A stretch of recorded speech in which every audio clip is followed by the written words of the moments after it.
You good? All right, shalom. Shalom. We're the brothers coming at you from the Gms Atlanta church. Now, before we get started with this count, we'd like to give all honor and glory unto Yahweh, Ba'Shem, Yahushua, Ba'Shem, Ruach. Give a double honor to our apostles and elders of Great Millstone, and peace, love, and salutations towards your hopeful elect that's been sincerely pushing the truth. As you can see, man, hey, we out here again, back at it through the spirit and power of Yahweh, Ba'Shem, Yahushua, out here on the highways and hedges to prophesy the downfall of America and to tell you people who sincerely believe, hey, on what's about to happen, man. All right, hey, Yahweh Shah, the only begotten Son, is going to return. Okay, there's going to be a time of Jacob's trouble, more words of the people, more wonders and signs of the heavens, more chariot sightings that you guys ignorantly call UFOs. Okay, and that's really what we're going to go into, man. Okay, because they keep bringing out footage on these so-called UFOs, right? Saying how many they shot down, okay, and trying to study them. Hey, the whole nine, man. But we already know. Hey, Esau Edom, he already knows about the chariots, man. Okay, but he's just trying to put false information out there to deceive many people. Remember, this is the devil. Okay, but without further ado, man, we're gonna bring out some chariot scriptures, man. Lord willing, this can't be edifying. Okay, we're gonna open up with Revelation 1:7. This is Revelation 1:7. Behold, he cometh with clouds, and every eye shall see him. And those clouds are those chariots, man, that everybody ignorantly call UFOs. Those are the chariots of Yahweh Ba'Shem Yahushua, all right? The heavenly vehicles of the Lord, man. All right? That's a biblical and metaphorical at the same time, man. All right, those are really chariots. You got it out. Oh, you about to bring out something? No. Okay. It says Revelation 1:7. Behold, he cometh with clouds, and every eye shall see him. Every eye shall see him, all right? Even for those who probably do got bunkers. Even for those who probably gonna try to escape the judgment of Yahweh Ba'Shem Yahushua. At the end of the day, they're gonna see too. Okay? Hey, this chariot that Esau's talking about, the so-called mothership, is really the fathership of Yahweh Ba'Shem Yahushua. And there's probably more bigger ships out there than that. Okay? Esau Edom just probably saw a glimpse of a part of a chariot, but that's probably not even the actual chariot that Yahushua is about to come back on, man. All right? But these things is actually gonna play out in our lifetimes, man. All right? So for all you people who love to record these sightings and say, hey, aliens, chariots, whatever you believe in, man. Hey, these are the chariots of Yahweh Ba'Shem Yahushua. This is how we're going to get up out of here. That's our escape. That's our only way out. It's through Yahweh Ba'Shem Yahushua. All right? Getting up on those clouds, getting up on those chariots, man. Okay? You can't escape underground. You can't escape overseas. You can't escape the judgment of Yahweh Ba'Shem Yahushua. All right? You got it out. Revelation 1:7, behold, he cometh with clouds, and every eye shall see him, and they also which pierce him, and all kindreds of the earth shall wail because of him, even so are mine. So this even goes into reincarnation as well, because it's not going to be no 2,000-year-old Roman soldier who was persecuting Yahushua. Pontius Pilate is not going to be 2,000 years old. Those wicked Sadducees and Pharisees that said crucify him, and that whole crowd during the time of the Passover, they're not 2,000 years old. So that goes into reincarnation. They're here in their lot today. Yep. They're probably here somewhere in Babylon the Great right now playing out their life. Yep. And I'm bringing out this image right here because we're going to see a whole bunch of these, thousands, millions of these, man. Okay? To deliver Jacob, all right, for those who are on the sign, you so-called Negroes, Latinos, Native Americans, all right? All of Israel, man. For those who was written in the book of life. Yeah. To receive that salvation, and also to destroy this place, Babylon the Great, aka America, over there in the Valley of Jehoshaphat, all right, in the Middle East, okay. So it's going to be all war, man. It's going to be chaos, salvation, and destruction. All right. So you got it out. Yeah, it says, "And all kindreds of the earth shall wail because of him, even so are mine." So that word kindreds goes into related, which goes into people who pertain to the nation of Israel, the 12 tribes. So our people, the 2/3, are wailing and crying, all right, because they thought Chester Brazil was going to come down with Skittles and Coca-Cola and singing "We Are the World," man. And the kings of the earth, all right, concerning these other nations, going to be wailing too. All right, because a lot of these nations, they think they're up next when they're really not. All right, the only nation that's going to be up next is Yasharallah. That's the reason why we say Kwam Yasharallah, arise Israel, man. All right, because we are witnessing and living in the times to where we're actually rising up in the spirit of Yahweh Ba'Shem Yahushua according to prophecy. All right, but You had no pizza? Okay, come on. And then after that, we get Zechariah. This is Psalm 68:17. The chariots of God are 20,000, even thousands of angels. The Lord is among them, as in Sinai in the holy place. Yeah, and the chariots are among all of us, man. All right. Hey, the scripture talks about the eyes of Yahweh Shem Yahushua are upon the sinful kingdom. All right, whether it be through the spiritual realm that the realm we can't see, and we're angels in the flesh, man. Humbly saying, but when we be a part of that number, but we're also witnessing on what the hell's going on in this place, how it's going on, and the plans that they have, and et cetera, man. Okay, we see all the folly, the mirth. We're sending up prayers and curses to the Heavenly Father because we constantly, continuously to complain, all right, and cry, sigh, because we're tired of this place. Surely oppression make a wise man mad, but when we see certain sightings, all right, blood moons, it brings us a form of comfort, man. Okay, because we understand that we're in the land of our captivity. We understand that we're number ones, man.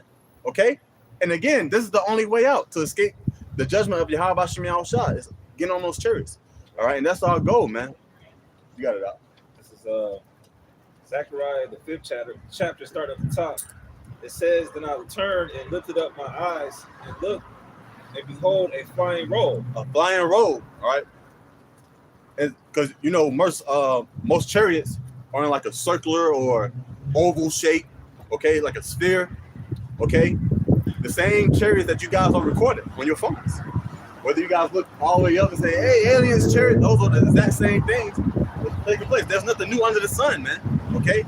The only difference is you just not hearing about it, and you might have a hard time believing in it because we've just been deceived, okay? Hey, we haven't been taught this in schools. Ain't no way in the hell they're going to teach us this in school, man, all right? Because this is the true doctrine of Yahweh Shem Yahushua. We already know the adversary, the devil, all right? Esau, Edom, he's not about to teach us the truth, man, regardless on how you feel. So on, Yahweh Shem Yahushua. God, so long. All right, you got it up. All right, this is Zechariah 5:1. And he said unto me, What seest thou? And I answered, I see a flying roll. So it was a chariot that looked like a flying roll, okay? You have chariots out there that looks like, a burning ball of fire that's mingled with fire, man, different colors, okay? Triangles, you name it, man, okay? You got it out. Zechariah 5:2. And he said unto me, What seest thou? And I answered, I see a flying roll.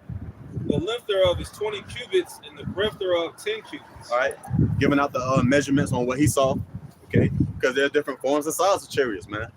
All right, some bigger than others. But we already know the ultimate chariot that Yahushua is going to be standing on, that's going to be the fathership, man, okay? That's the chariot that's going to cover the whole earth.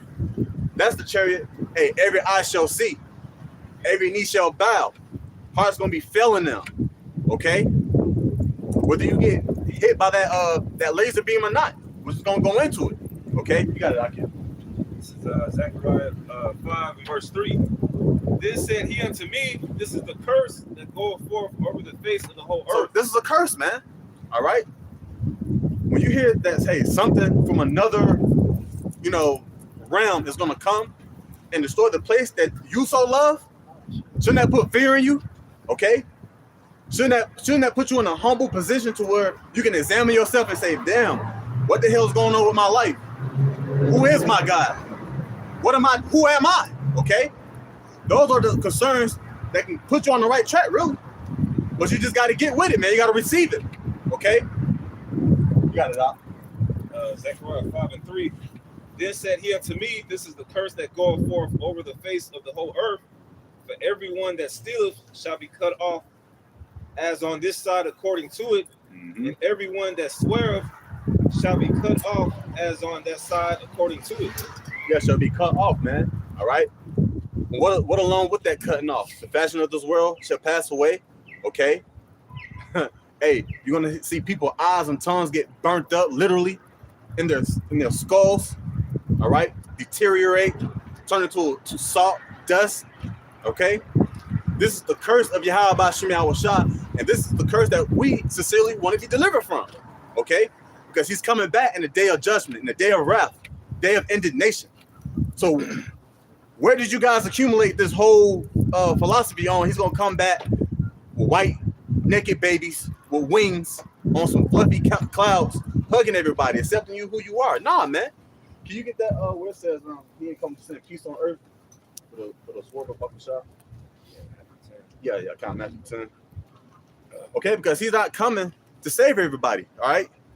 And for those, hey, you still have our people who know the name of Yahweh Shem Yahushua, who know that they're Hebrew Israelites, but they're not even getting down with the Lord, all right, with sincerity and all their might, okay? You got it out. Matthew chapter 10 and verse 34. Think not that I have come to send peace on earth. So think not that the Lord is going to come send peace on earth, okay? You got it out.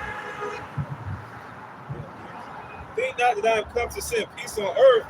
I came not to send peace, but a sword. See, that false philosophy, all right, that's been led by Christianity, first and foremost, they push this whole image of hey, it's going to be real peaceful. It's going to be calm, all right? You're going to be confident. You know, if you was a sodomite, if you was this, that, and the third, you could just come and get saved. Nah, man. Don't think that it's all peaceful and it's all fun and games with the Lord, man. Okay? The Lord is about to come send down fire and brimstone in the form of an ICBM missile, man. Okay? Will a lot of individuals out there believe this or not? The message is here, and it's in the scriptures. Okay? And the scriptures ain't nothing but true, man. All right? All worlds of the people.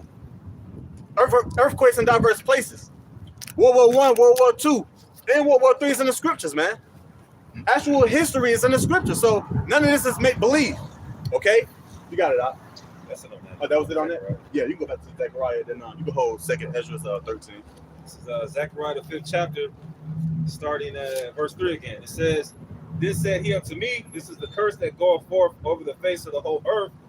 Because remember, every eye shall see. It's going to cover the whole face of the earth. They're going to know, oh, that's Yahweh Shai. This ain't no Jesus Christ. This ain't no Buddha. There's not none of these gods that's been led, you know, through Christianity, Islam, Hinduism, whatever you got out there, man. All right? This is the power of the Israelites, the Hebrew Israelites. You so-called Negroes, Latinos, Native Americans, so-called West Indians, Uruguayans, all right? Colombians, okay? Get right. You so-called Puerto Ricans, all right?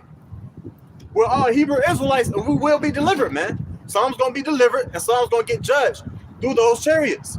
And also through Jacob's trouble, okay? And also other missiles, man. It's so many different types of judgments. Like you got that show, 1,000 Ways to Die, all right? But the Lord is infinite ways to get judged, man. Okay? You got it out. It says, then he said unto me, this is the curse that goeth forth over the face of the whole earth. For everyone that stealeth shall be cut off as on this side according to it. And it's talking about Esau, Edom, because there's a scripture in the Bible that says, he that stealeth a man, all right, should surely be put to death, man. Yep. And how did he do that, man? Look at the state that we're in now. All right? Our pockets got drained. We ain't got no the royal status that we used to have.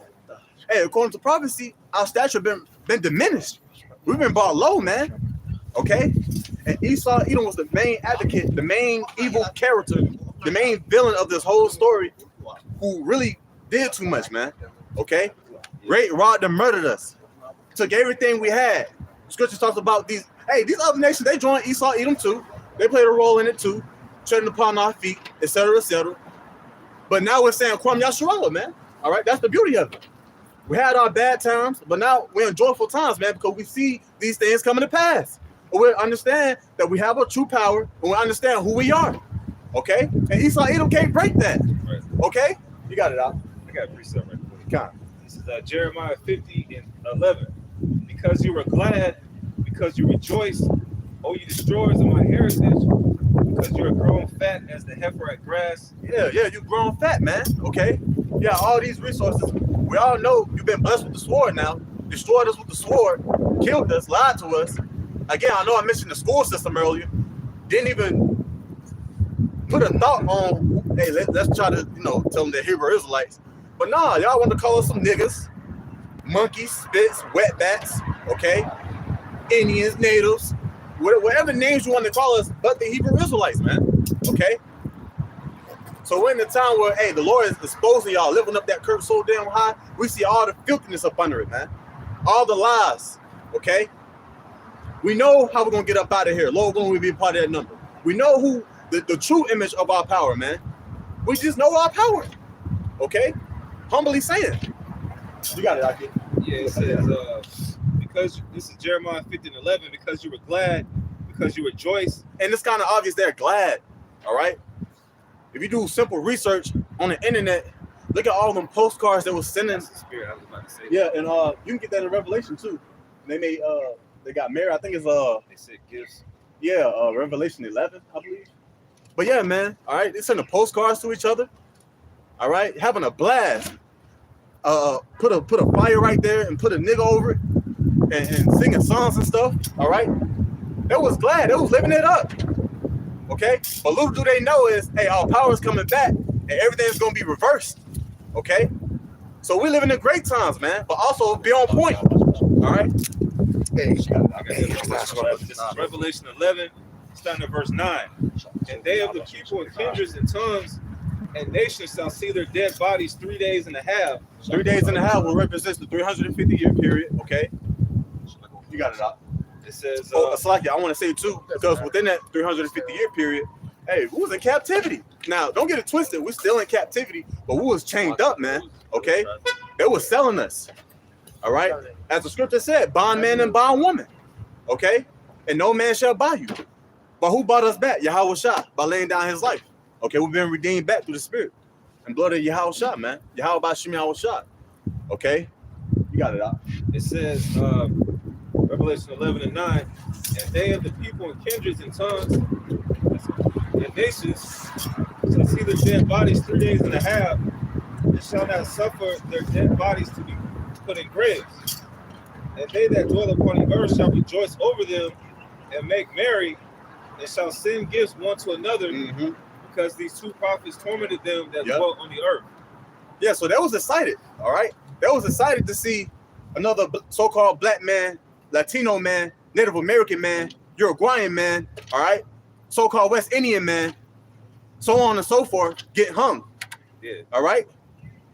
Putting us in, certain situations, punishment, meat grinders, all right? Breaking your bones, selling your body parts, some weirdo shit, okay? Now let you know, man, this devil got to be taken out of the way. Right. And before that happens, destruction got to come. World War III has to come. Those chariots got to deliver us, man, and destroy certain things, man. According to Yahweh Bashim Yahweh Shah, all these things got to happen. Because, again, this place is upside down. All right? You got little boys and girls saying if they want to be a boy or girl or not, man. You got people out there that say, I'm neither. That's the state of this whole society, man. That's why we got to rejoice more, because the Lord put that breath in us. So we know, man. Okay? Because you got a lot of seducing spirits out there, false doctrines, and people just making up stuff. Right. This is the truth right here, man. Okay? You got it out. All right, going back to that Zechariah 5. Zechariah 5 and verse 4. And I will bring it forth, saith the Lord of hosts, and it shall enter into the house of the thief, and into the house of him that swore falsely by my name, and it shall remain in the midst of his house, and shall consume it with the timber thereof and the stones thereof. So Esau Edom, hey, he's gonna be brought to naught, man. Okay, remember this the devil, man. He walks up and down this earth with pride in his heart. Okay, and along with him, Satan, man, seeking whom he may devour, man. Okay, so Esau Edom, he's going to come out with false allegations talking about he shot down some chariots. We know damn well he didn't shoot down no chariots, man. Okay? For all you people who believe that madness, get out of that madness, because it's going to destroy you, man. Okay? But you get that in 2nd Ezra, and you have something right quick? Nah. Okay. 2nd Ezra 13. Yeah, kind of. Yeah, just like the brother was saying, he was talking about all these nations coming together. Ronald Reagan spoke to the United Nations in 1985. He was talking about the threat of the so-called alien invasion, and all the nations would have to, basically leave off the beef that they have and fight the forces in the heavens. Yeah. Why do you think they have the 6th branch of the military? What they call the Space Force, all right? Because they trying their best, all right, to examine the heavens and examine everything that's in the heavens, the angels, chariots, and the things we just probably don't know about. We know a part, prophesied part, okay? And he don't know everything either. All we know is, hey, the earth was given into the hand of the wicked, and he's been blessed with the sword. He's the devil. He's going to be taken out the way, man. All right? You got it out. This is 2nd Ezra chapter 13, starting at verse 1. And it came to pass after 7 days, I dreamed a dream by night. And lo, there arose a wind from the sea that had moved all the waves thereof. John, can you pause on that right quick? Can you get the scripture where it says, his chariot is like a whirlwind? I believe go back to Matthew 10. Yeah, kind of. If you can't find it, you can go back to that 2nd Ezra too. But yeah, man, hey, these things gonna take place, man. Okay? Hey, these chariots gonna cause havoc on this earth. It's gonna make the crust of the earth crumble. All this concrete, all the buildings, all the pipes, these cars, these women, hey, with people in it, man. All right? The lake of fire. That's why it's called the lake of fire for a reason. All right? Because you're gonna have the destruction of those missiles and the destruction of those chariots. Through Yahweh Shem Yahushua. We just read he's not coming to send peace on earth. Okay? So you got it. I think you mean Isaiah 66. Oh, yeah, Isaiah 66. Like, I ain't have time to This is Isaiah chapter 66 and verse 15.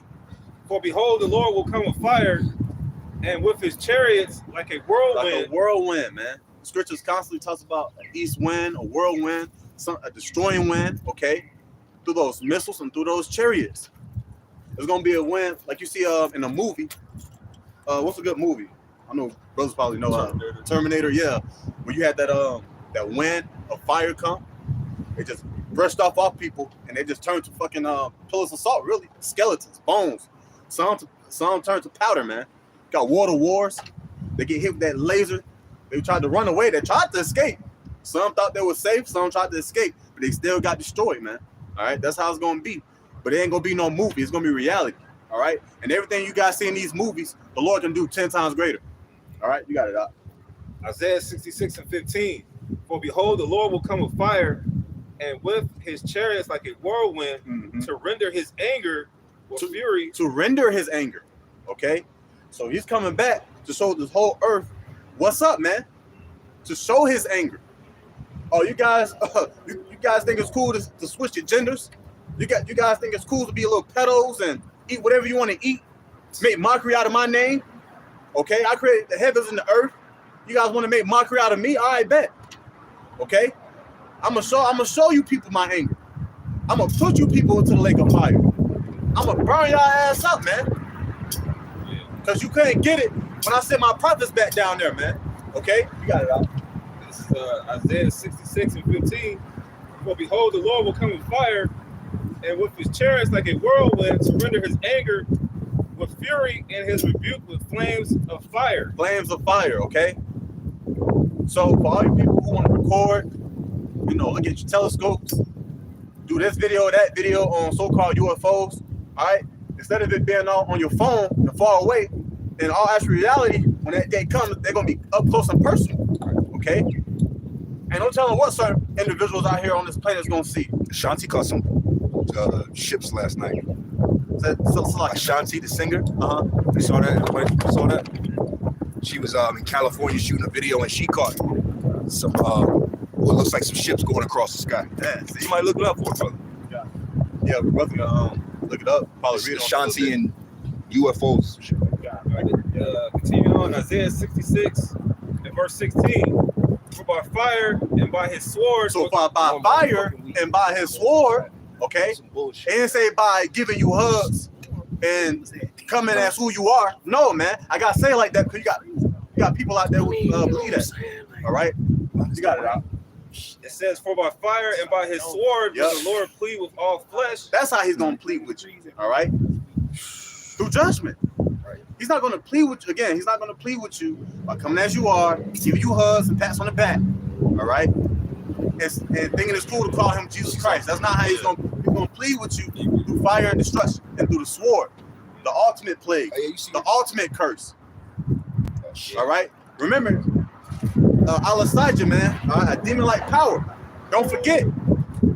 You got Esau thinking, Esau really thinks he's God, man. But little do he know, but little do he know at the same time. Yeah, I'm saying we're in a period of grace right now. So, the prophets that out here, it's cold, or it's hot, or it's rainy. They out here giving you the doctrine, man.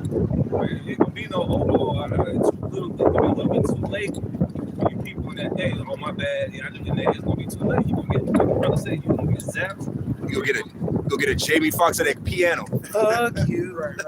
Oh, fuck you. Fuck you. That's what they gonna get, man.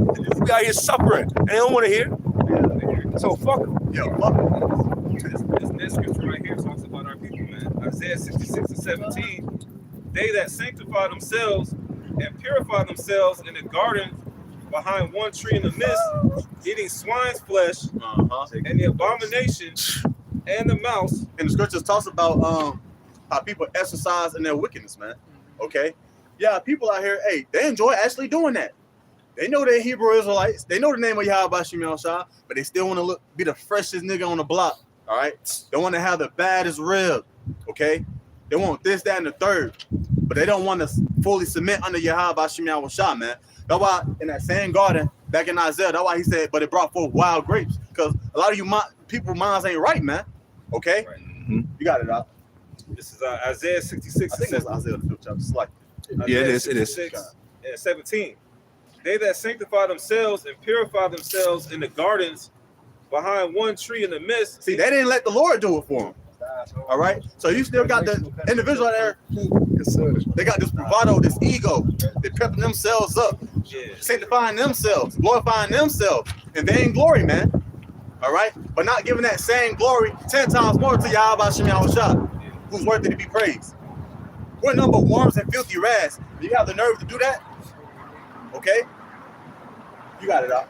Continuing on, it says, eating swine's flesh and the abomination and the mouse shall be consumed together, saith the Lord. And that's why you can't save everybody. That's why 2/3 are going to be cut off and die. All right? Starting with our apostles and elders, a great millstone, all the way on down. Out here, humbly saying, out here on the highways and hedges, week in and week out, in season and out of season. You brother, you got this trend going on Twitter where, like, basically people are like, what's up? Like, there's that meme where there's swords at the neck, and they're like, what's the opinion of the black community that'll get you with swords around your neck, right? That'll basically fixing the community and shit. And like you saying, the only thing that's gonna fix the so-called black, Latino, and Native American community is the majority of you niggas just gotta fucking die, man. That's the only thing that's gonna fix it. 2/3 of you in this land, you just gotta go. You gotta go. Because you're not gonna change. Because you're not gonna change. It is literally, and it's getting to a point through the spirits like you, bro. No, you got it. Like you said, they're not gonna change. The stress that we feel is dealing with a stiff neck. Matter of fact, I know you got a scripture. Somebody give me get Ezekiel the second or the third chapter. Can I land back The off? animate firm. Yeah, go ahead, brother. Because, like you're saying, Jake ain't gonna change. And we saw, Block, man. Everybody in that mood today, man. Somebody get their shit hit, man. 2008 Yeah, go ahead. with Barack Obama coming into office. Yeah. Jake proved that they weren't going to change because they're always looking for someone else to change something for them Yeah. instead of changing it themselves. Niggas are impossible, huh? So that his black ass didn't do shit. Yeah, niggas it's impossible. You got that, bro? I'm gonna throw it back to you. Go ahead with it, bro. Ezekiel 3:8, it says, behold, I have made thy face strong against their faces, and thy forehead strong against their foreheads. Yeah, we're stubborn, all right, and stiff-necked in righteousness. Yeah. Okay? But the 2/3, the majority, the 2/3 in Babylon the Great, and the majority of you niggas around the world, there ain't no fucking changing you. And the sooner that we, starting with myself and all of us as brethren, get that in our head, man, ain't no changing a nigga, man. Yeah, that's why you got scriptures, like Revelation, where it says, let the unjust be unjust. Let them be, man. That's the last chapter of the Bible. Yep, let them be. The only thing that's gonna fix the community that niggas is looking to fix is majority of you just gotta fucking die, man. Yeah, The community got to be destroyed. The community the black community as a whole has to be destroyed. yeah, for all you people who believe in black culture is gross darkness. It ain't right. Okay, that's a part of that gross darkness. But let it on that. Go ahead with it. Verse 9, it says, as an adamant harder than flint have I made thy forehead. Yeah, you gotta have a hard head in this truth, man. You gotta be righteously stubborn. You got to be stubborn for what Yahweh Shem Yahweh Shai told us to believe. Because when you walk, like the brother's going into, when you wake up to this knowledge, you start to realize it's way fewer people that believe in what you believe than don't believe in what you believe. It's nothing to find a nigga that don't believe in what you believe. But it's hard. It's amazing when you meet another brethren that believes in what you believe. That's a miracle. Hey, like, yes, sir. With David, and he was speaking about that lost sheep, that one lost sheep. Yeah. He's happier to find that one than the rest of them. Yeah, man. You know? So shit, you're right about it. It's hard to find a brother, or hell, it's hard to find anybody in the understanding of this truth, man. That's why it's so irritating to be in this system, because you can't relate to anybody. Yeah, that's the spirit. Yeah, that's the, you know, humans are social creatures. So being social, you want to relate to one another, so you can, you know, be social. So it's hard for us to be social in this area. That's why it feels like a hell, because you can't relate to nobody. Can't talk to nobody. You can't relate. You Only can't. time you feel yourself is when you're with bros or maybe your rib, but you can't even fully express yourself to your rib either, because she's gonna understand just quite a bit. But I'm not trying to knock the, you know, woman that you with, because she's gonna understand you more than a lot of people out here. She's pleased to dwell with you, but you know, it's hard to relate to anything around this place. That's why it's so aggravating and vexing. Like King Solomon said, and love not the world. Love not the world. The world have nothing to do with us, man. All right. That was it. Humbly saying. Jake. Yeah. They you can't talk to them about even like politics, man. You know what happened in the news this week? Mexico is on the verge of joining BRICS. You can't tell that to a rockhead ninja, man. He gonna give you that jail story, or he used to gangbang, or he used to pimp. Well, I'll even say this, because if you want to talk about LeBron with it, you can't even relate to that, because they're gonna get offended with every little fucking thing you say. Yeah. You see, so it doesn't matter. What we're saying is you can't relate to anybody, even if you're talking about a subject that's privy to everyone, like sports or fucking rap. I don't care. They're gonna get offended. They're gonna be in their feelings, and you can't relate to that shit, because we put our feelings aside when we speak facts. And then you got to be mindful. You said even with brethren. Well, you got to meet a brother that you can build with, but then you got to build a rapport of trust with that brother. Because as the scriptures say, every brother's not a brother. So even with that, there's this. You got to prove a friend. So even in this world, you still gotta always be on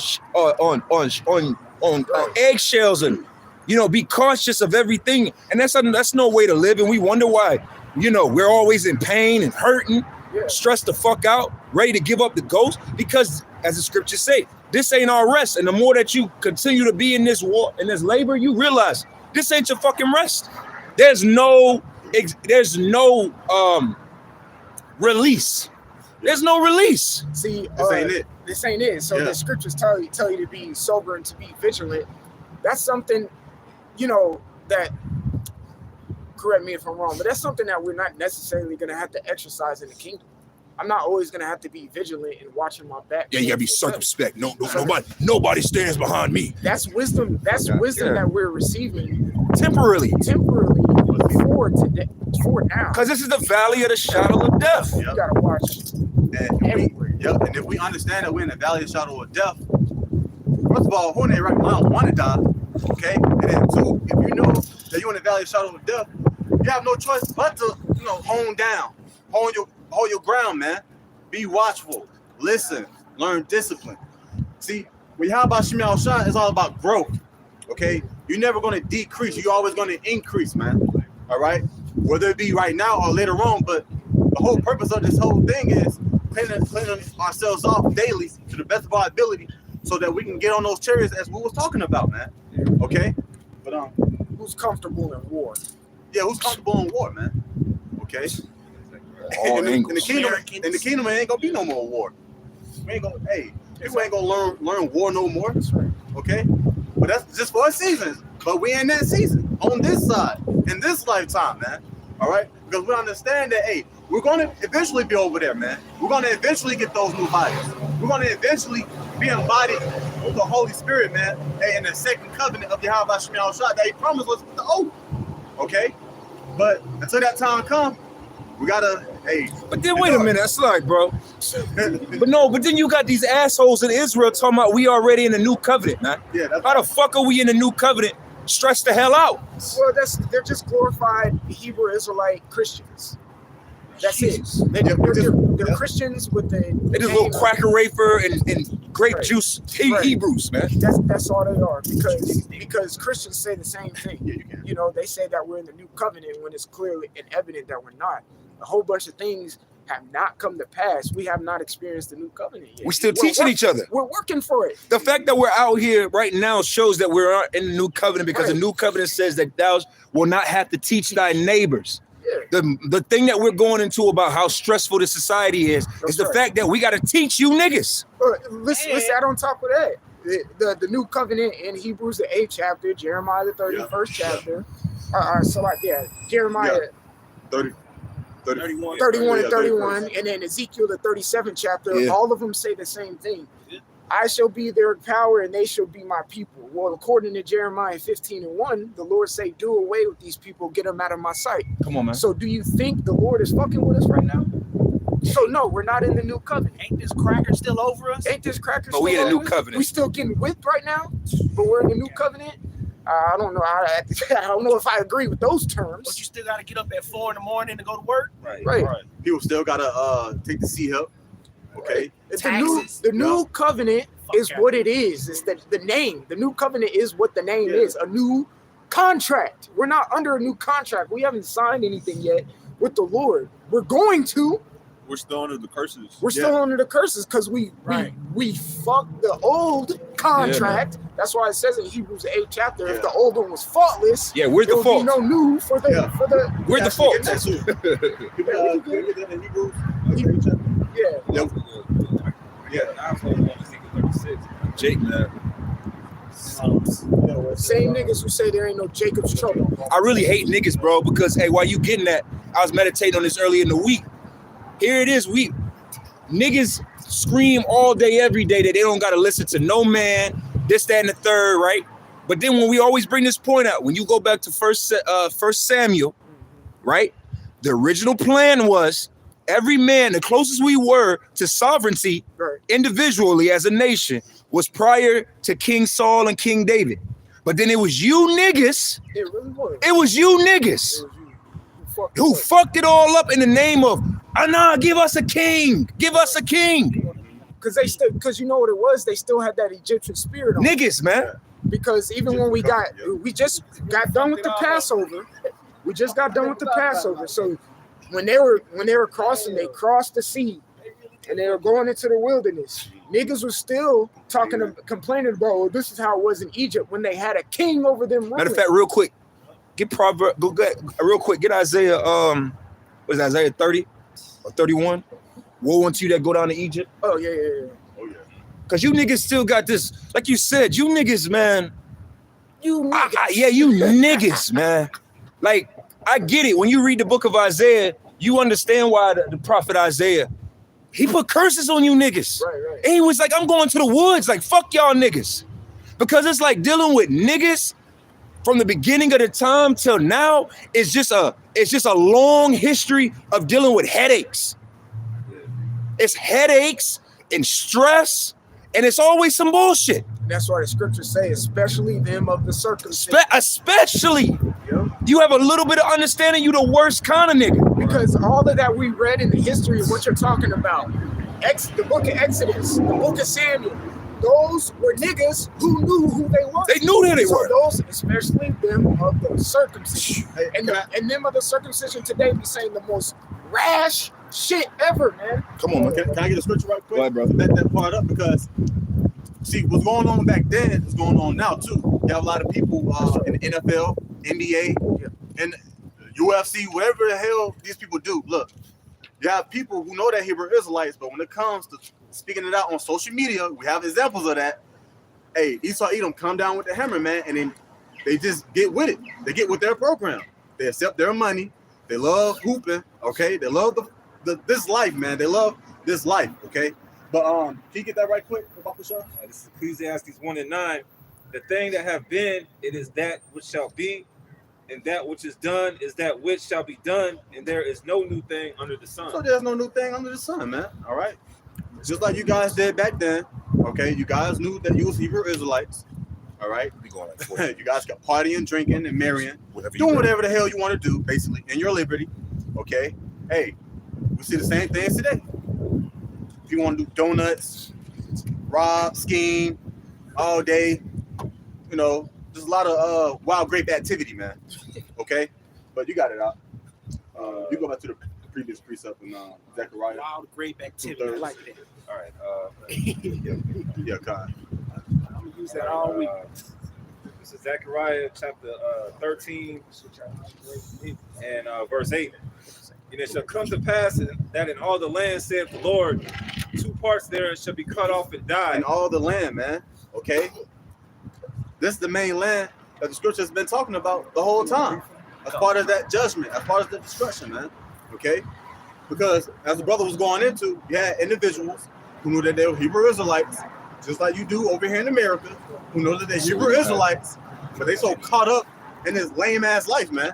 Okay, everybody want a yacht, everybody want to party all damn day, everybody want to stand on what they believe. But what about the scriptures? All right, this is the only thing out here that's true. All right, what about Yahweh Shem Yahushua, man? So the hell with all your parties, the yachts, your vacations, man. The best of this world's gonna get passed away, man. But we're seeking for the kingdom of heaven. All right, that's what we want. We want to be saved. We want to be joint heirs without power, man. We just want out this place. Shit, we want rest. Rest, yes. Shit. Okay, and we're tired of seeing niggas. You got it out. Zechariah 13 and 8. And it shall come to pass that in all the land, saith the Lord, 2 parts therein shall be cut off and die. So 2 parts therein shall be cut off and die, and we already read that he's not coming to send peace on earth, but a sword and destruction, man. Roughly paraphrasing. All right.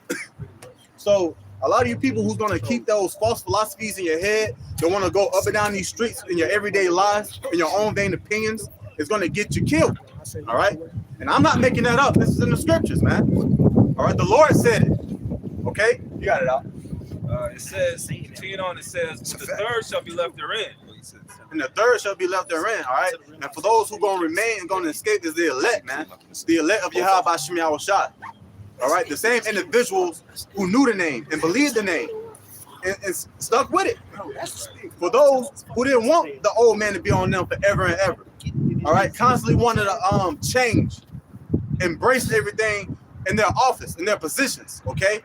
And endure to the end. Because that's what it's all about. It's not about who the flyest, who the baddest, who got this, that, and the third. It's about getting the hell up out of here, man. Yeah. Okay? You was going to say something, brother? Hey, well, yeah, you're right. Because it ain't about having the baddest. The baddest what? Used property? Fuck out of here. You got no time being the baddest, and you're a slave. You're a slave saying you want to be the baddest. Baddest slave on the block. You want a baddie that's been passed around 1,000 times? The fuck kind of shit is that? You paying new prices for used property. Oh, you was about to get something? Yeah, the point. Sheesh. I think it was one of these NBA. I don't know the nigga name, but he's pretty much picked off $500,000 on Ice Spice. Oh, Take that shot. That's crazy. That's crazy. Simple. at his finest. Jordan Poole. That's Yeah, Jordan. Oh. This guy. Oh, him? yeah. And then you know that other guy, Andrew Wiggins. Yep. I think his wife was committing adultery and fucked his mind up. He ain't been playing for like a month or two. Yeah.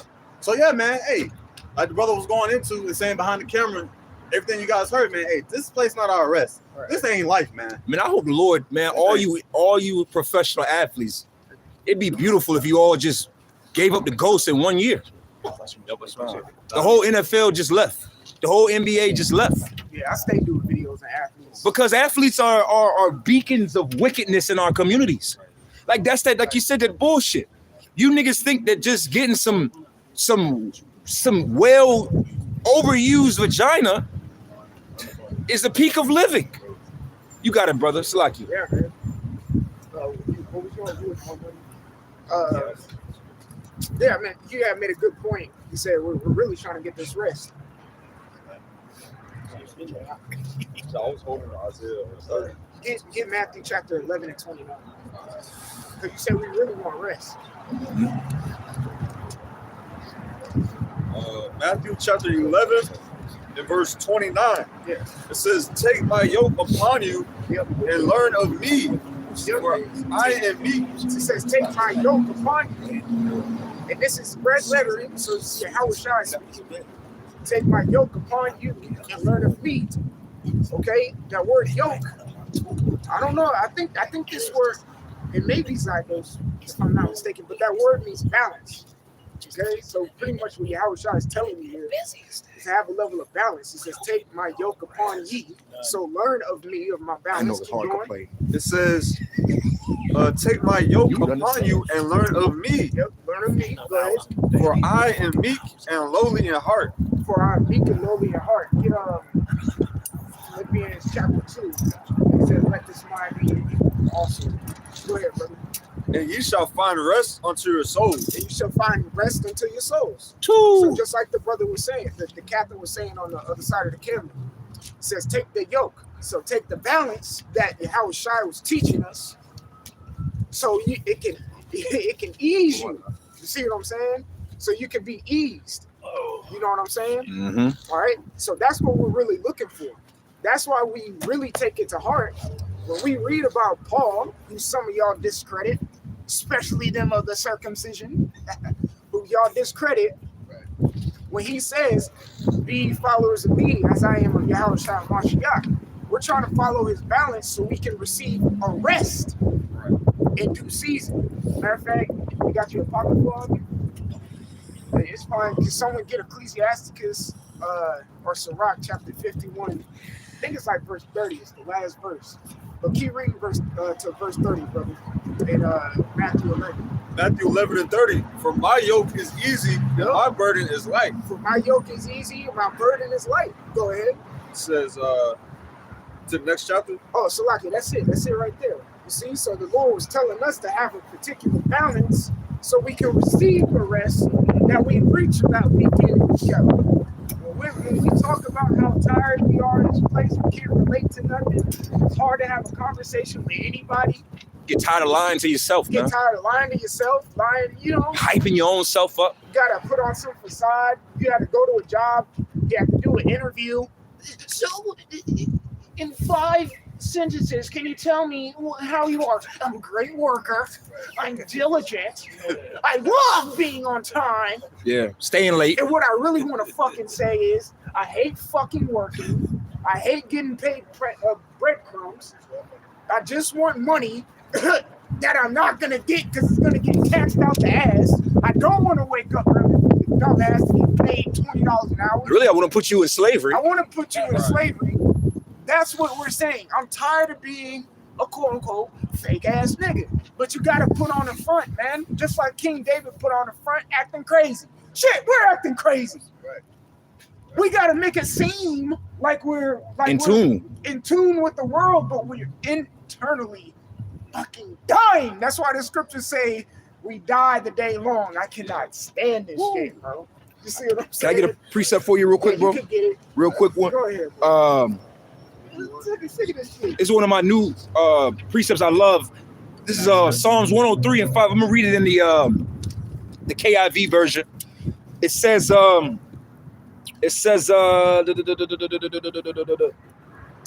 who satisfies your desires with good things, so your youth is renewed like the eagles.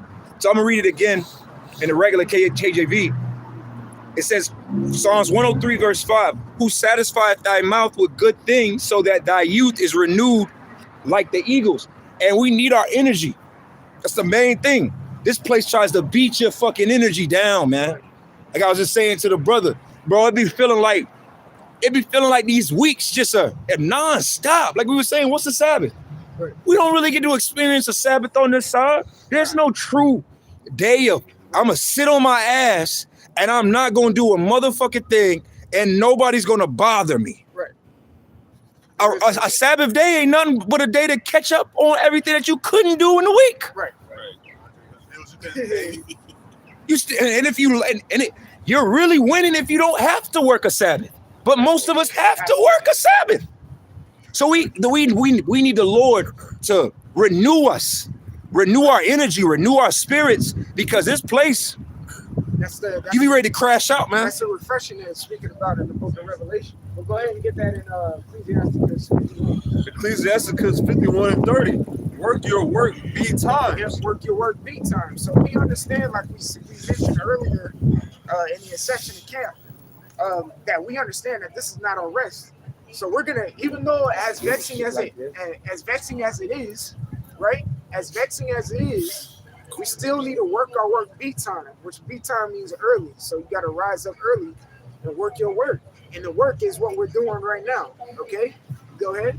And in his time, he will give you your reward. And that work your work be time is metaphoric. It has this multiple meanings. Okay. Literally, some of us woke up early today. You know, maybe I did a lesson, did our prayers, came to camp, at work right now. See what I'm saying? And also, in the sense of you better get this truth as early as you can before darkness falls. All right, that's the name of the movie. That shit was scary back then. But that's another, you know, deeper understanding of that part. Work your work be times. And in his time, go ahead and read it. And in his time, he will give you your reward. In his time, he'll give you your reward, which is the rest that we seek for. That's what we're looking for. That's right, brother. Okay? And how do we get that? All right, by getting the mysteries of what's written in the book. You know, matter of fact, we since we got Matthew 11 when he talked about the yoke, it kind of reminded me get Revelation 6. Start at the top. You know, because it's going to talk about the seals, like I just said too. You know, we had to get the mysteries revealed to us so we understand and we're privy to what's going to be going on in the times that we're living in. Get 2nd Ezra chapter 16. I think it's 16 and 17, 16 was that woe is me. Ezra is speaking like that. Go ahead, brother. Revelation 6:1. Yep.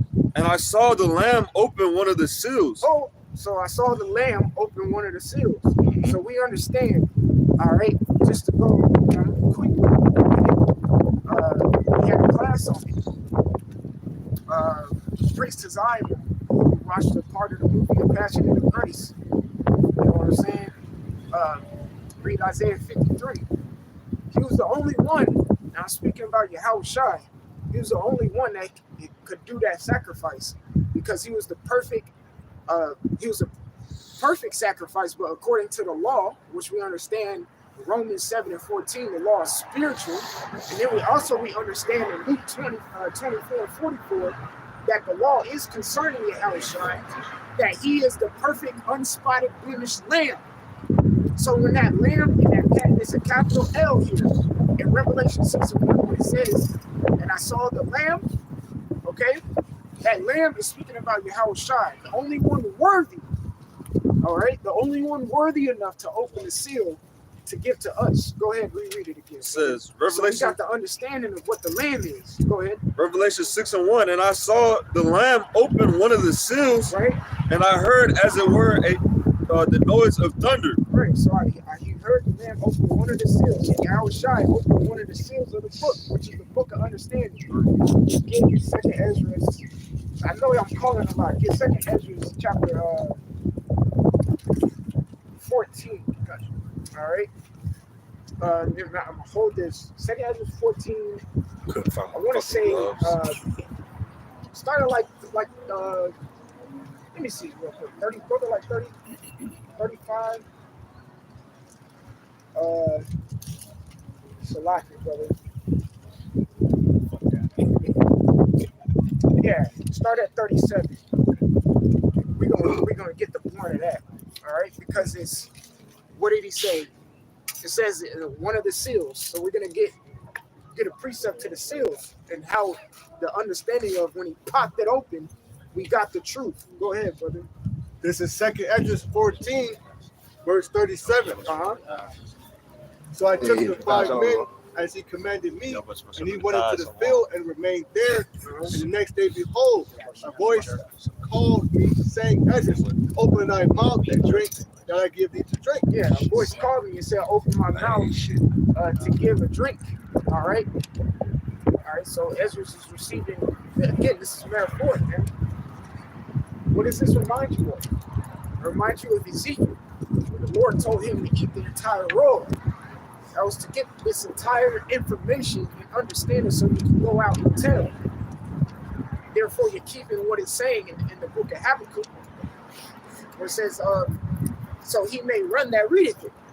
All right, go ahead, bro. 38. And the next day, behold, a voice called me, saying, Edris, open thy mouth and drink, that I give thee to drink. Yeah. Then opened I my mouth, and behold, he reached me a full cup, which was full as it was with water. Yep. But the color of it was like fire. That's right. The color of it was like fire, man. All right. So speaking about this information that the Lord, this divine information that the Lord is giving to Ezra, man. All right. Giving them a cup of living water. All right. But it had that fire. You see? Go ahead. And I took it and drank. And when I had drunk of it, And it had that fire too, just as a representation, zeal.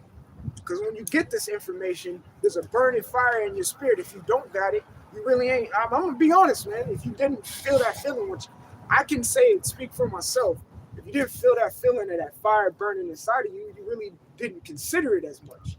But y'all brothers can correct me if I'm wrong. I can't speak on y'all's behalf. But when you got this information and it's true, you were like, oh, whoa, I gotta tell somebody. You see what I'm saying? You had that fire in you. All right, because you took that cup, drank it like it was water, but it is the color of fire. Even a part of that is in the what's that? Micah the 7th chapter. I shall drink the indignation. All right. Yeah, go ahead, bro. this is Jeremiah chapter 20, verse 9. Then said I will not mention of him, nor speak any more in his name. But his word was in my heart as a burning fire, shut up in my bones.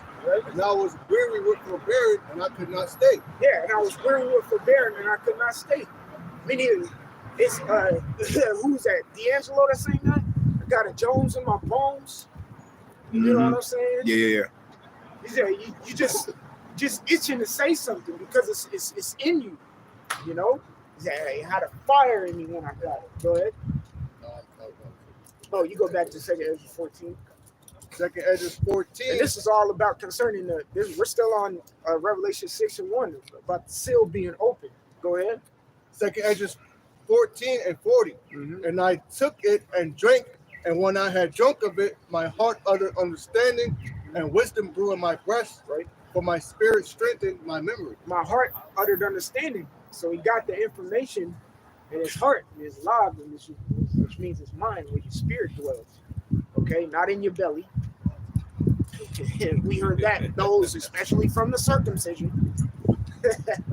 See what I'm saying? In your mind, man. The spirit was strengthened. The spirit was strengthened when he got this.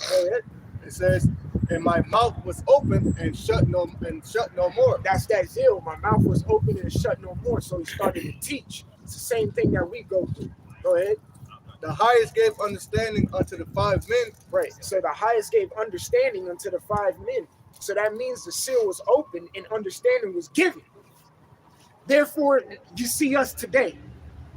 The seal was open, so we have understanding to even say what we're saying right now. That's right, bro. Okay? Go ahead, brother. It says, Matter of fact, hold that. Let's go back to Revelation 6. Hold that. Go ahead, brother. Revelation 6 and 1. And I saw the Lamb open one of the seals, and I heard as it were. So now we have an understanding. The Lamb is Yahweh Shai, and the seal is the understanding that he opened up to us. Go ahead. I heard as it were the noise of thunder. A noise of thunder. Go ahead. One of the 4 beasts saying, come and see. Yep. Go ahead.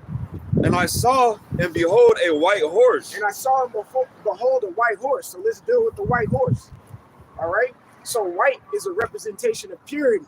Mm-hmm. Okay. And a horse is a representation of power. Pure power. So exactly, brother. So it's pure power, but also what this is really speaking about is the chariot of the Lord. You see? So that white horse is literally speaking about his chariot. He said, behold, I saw a white horse. Get Revelation 19 and 11. I want to say it's 19 and 11 because it's going to say about the same thing. Yep. Go ahead, brother. Revelation 19 and 11. And I saw heaven open, and behold, a white horse. There it goes again. The white horse. Go ahead. And he that sat upon him was called faithful and true. He sat upon it. Sat upon it. The water for pointing that out. Because I'm gonna be real, I wasn't even gonna say it like that. The captain said sat upon it. You got to emphasize that. That's why, hey, Apostle Carr is so right when he said just read it slow and thoroughly, because you're gonna catch things in the spirit like the captain just did. He sat upon it. Okay. So therefore, what? He's sitting upon his chariot. Okay. You can read in Daniel the 7th chapter about Yahweh. Hey, well, go ahead, brother. You know, when Yahweh Shai was about to be crucified, he rode upon a mule, which mules represent. When you go into the history of why kings rode upon mules versus horses, it represented a signal of not just humility but peace. Right. So when Yahweh Shai came down in Rome at that time, he was coming in peace. Right. All right, but this time, see now, if a king, if somebody comes to you on a horse, that represents power, which represents a level of war. Right. So him coming now, he came on a mule to bring about peace, but now he's coming back on that horse, which we already know he's not going to meet us as a man. That's right. So that horse is not a, Right. you know what I'm saying? It's not a real And you can show hate eater. You can show an example of that in the 2nd Ezra, the 13th chapter, where it says he sat upon that mountain. Well, he stood on the mountain. Yeah. But I could not see where it was engraven out of. Uh-huh. You see what I'm saying? So that's another. Matter of fact, we could get there. Yeah. So we can bring the understanding to understand the white horse is speaking about a chariot. All right, you got it, bro. The 2nd Ezra 13. It should be like in the first 4 verses. Mm-hmm.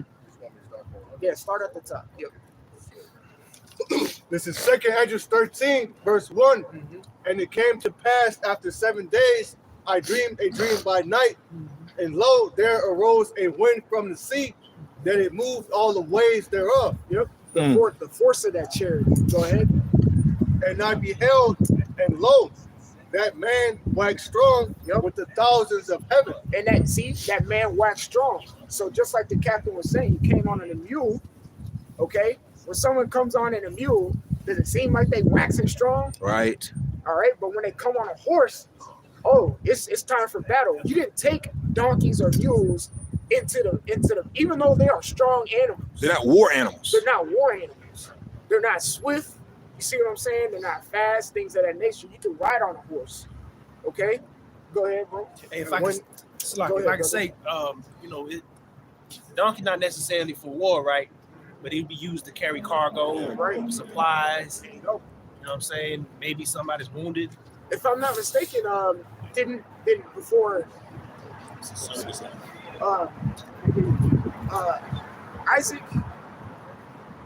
Abraham, Isaac, didn't they load up a donkey or a mule? If I'm not mistaken, correct me. Abraham. What did I say? No, you did. You said Abraham or Isaac. Yeah. Didn't I thought they loaded up a donkey or a mule? You know? Yeah, that's when he was going to sacrifice Isaac. That's right. You know, but it carried all of that stuff. It wasn't. I'm 100% sure it wasn't a horse. So, what were we? Can I read this real quick for you? Yeah, go ahead. To dealing with that mule and horse element, because it was also King David put King Solomon on a mule as well. I'm gonna read this real quick from this article. Speaking about this the king riding a mule. Oh, he sure did in First Kings. Mm-hmm. Yep. Which go to show you that Yahweh Shai and Solomon are the same person. It says real quick, to ride a mule was not as proud a way as to ride a horse, as kings of most lands did. Perhaps one reason David and his son rode the mule was that they were not to show pride, but to be humble as servants of the Lord. Why else would there be a saying, get off your high horse? Yeah. You see what I'm saying? No one's ever saying get off your high mule. I've seen servants riding upon horses. Right. That's not necessarily physically them being upon a horse. It's also speaking about that stature, that confidence, that arrogance that comes along with it. Because like I said, if somebody came into your town on mules or walking, you'd be like, oh, this guy he's coming in humbly. But if he come in with horses, depending on if they you think about some horses, a big Clydesdale or a big black horse, you gonna be like A wild Bronco or something. You could be like, yo, a stallion or something. You know, Some horses are like bigger than that car. man. What? Some horses, Right. Extremely close. They like the mouth be like right here. like 6'7". Yeah. I saw a video the other day. There's some individuals sitting in a car and then some random horses just came and jumped on top of their shit, totaled their Yeah. just running around, they're just sitting in, it's total their view.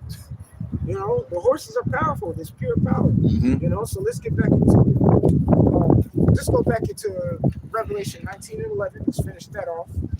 Revelation 19 and 11. Uh-huh. And I saw heaven open, and behold, a white horse. It says, and he that sat upon him was called faithful and true.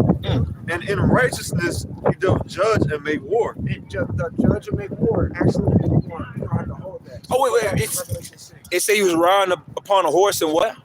It says, and called faithful and true. Mm-hmm. And in righteousness he doth judge and make war. Yeah, because horses are war animals. Okay, horsepower, horses. They carry chariots. Like I said, would you be afraid of an army riding upon 1,000 horses or an army riding upon 1,000 mules? You'll make fun of them. He'll make fun of them. Go ahead, bro. Go back to Revelation 6. Lord coming with that thunder, man. He's coming back he's coming back in his glory. That's right. He's bringing about a certain sense of pride back to Israel. So he's not coming to be humble and looking to be not to offend. He's coming to offend, man. Right. Right. Scripture say he said he's No, just let me go first. Nah, it said he's not gonna come the way, he's not gonna come back the way. He's not gonna come as a man in Isaiah, right? Is it in That Isaiah? one or is another one I'm thinking Oh, of? you talking about Acts? We said the same way he leaves, he's gonna return. Let him find that. Keep going. It'll come to me. That might be it. Revelation 6 and 2. And I saw and behold a white horse, So we understand that's the Yahushua chariot. Go ahead. and he that sat on him had a bow, and a crown was given unto him. Yep. And I sat down and had a bow, and a crown was given unto him. Right. All right. Go ahead. And he went forth conquering and to conquer. Right. So he had a crown upon his head, meaning he had a state of authority and rulership, and he went conquering to conquer. Mhm. All right. I know as Shakari brought out a scripture where it says, "And I will plead with you there." Also, I think if I'm not mistaken, it says that in the book of Joel, where it says, "I will plead with the nations." Mhm. When you go into the word plead, it goes into actual a plead is actually in a court setting. How do you plead? And then also, when you go into the etymology of the word plead, it means a lawsuit. So he's going to file a lawsuit against you nations. Okay? He's going to slap the books on you. He's going to take you to court. Also, the word plead goes into the word decree. He's going to set a decree on y'all. He's going to sanction y'all motherfuckers. Change some laws Change around. some laws around. He's going to conquer you ultimately. Okay? That's right, brother. So that's what Revelation 6 and 2 is talking about when he says he's going to conquer. Okay? Go to the script in Revelation where it says, and he had many crowns upon his head. The Baka Shah. All right? Because that's another indication. You find that actually. You get Revelation 2 real quick. Get Revelation 2 and start at like 24. Revelation chapter 2 and 24. Uh-huh. But unto you I say, and unto the rest of Thyatira, as many as have not this doctrine, and which have not known the depths of Satan, as they speak, I will put upon you none other burden. Go to verse 24. Verse 25. But that which ye have already hold Yeah. fast till I come. That which you have already hold fast till I come, which is your crown. All right, go ahead. And he that overcometh and keepeth my works unto the end, Which are the elect? Go ahead. to him will I give power over the There you nations. go. To him will I give power over the nations. Because what else does the scripture say? The scripture say that we are joint heirs with Yahushua. So if he's going on to conquer, he's receiving many crowns upon his head. Are we going to receive the same taste? So therefore, he's telling us what we're going to receive if we hold fast until he comes back. Meaning just hold on. Okay? So reread verse 26? Reread verse 26. Verse 26, it says, and he that overcometh and keepeth my works unto the end, to him will I give power over the nations. Yep, to him will I give power over the nations. We're going to take a piece and we're going to have a taste of conquering to conquer as well. All right, like it says in Revelation in 6 chapters. Go ahead. Is that it over there? Because we're suffering we're suffering. Yeah. Because we're suffering, bro. We're joint heirs to the suffering. We're not over here just having a good old honky time where the Lord is suffering and working. We're suffering on our own measure. That's right. Go ahead, bro. Servant's not greater than his master. That's it, bro. Yep. It says, and he shall rule them with a rod of iron. Yep, he shall rule them with a rod of iron, just like Yahushua is. All right, go ahead. As the vessels of a potter shall they be broken to shivers. And that's talking about these nations. They're going to be broken to shivers. All right? Go ahead. Even as I received of my Father. And they're going to be broken down in shivers and built back up to, in a sense, to serve us. All right? They're going to, everything that they knew is going to be broken down. We're going to rebuild them to be excellent tributaries unto the kingdom of Israel. Hey, well, we got to beat them back in the Edomites and beat them back in the Moabites.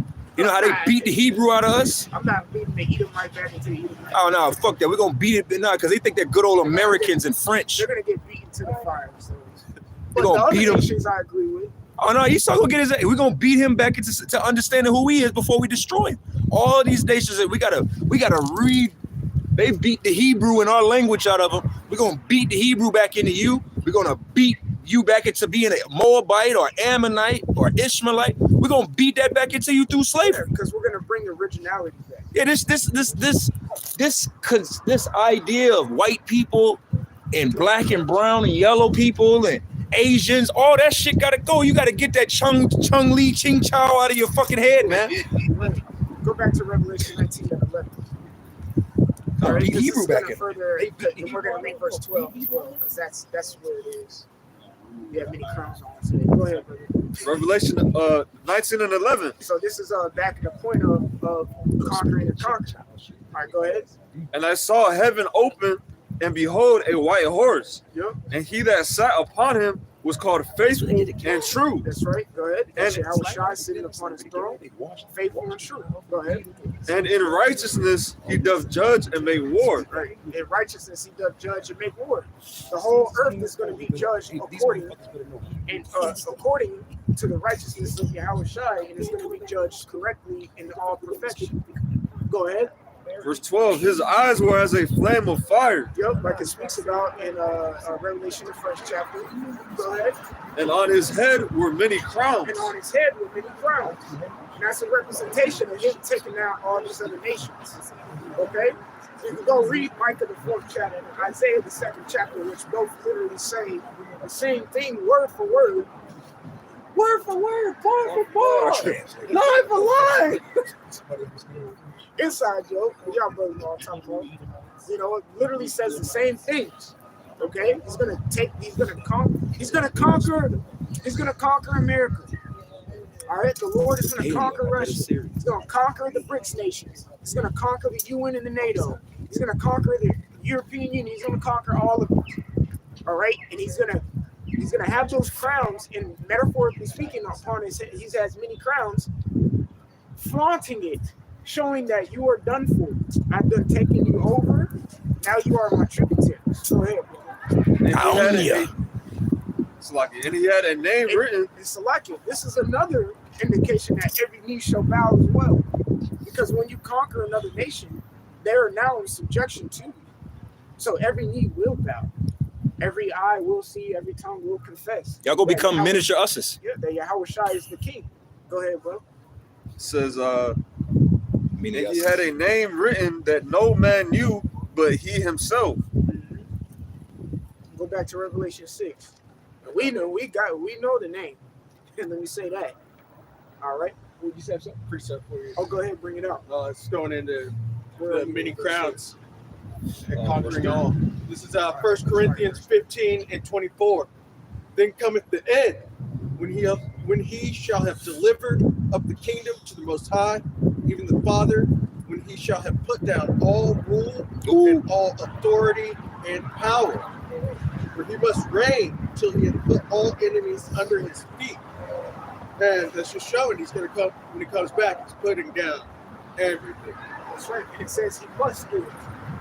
Because you can't serve two masters. It can't be two kings on the earth that are ruling it together. This ain't no Persian, Medes and Persian empire. That's how niggas think.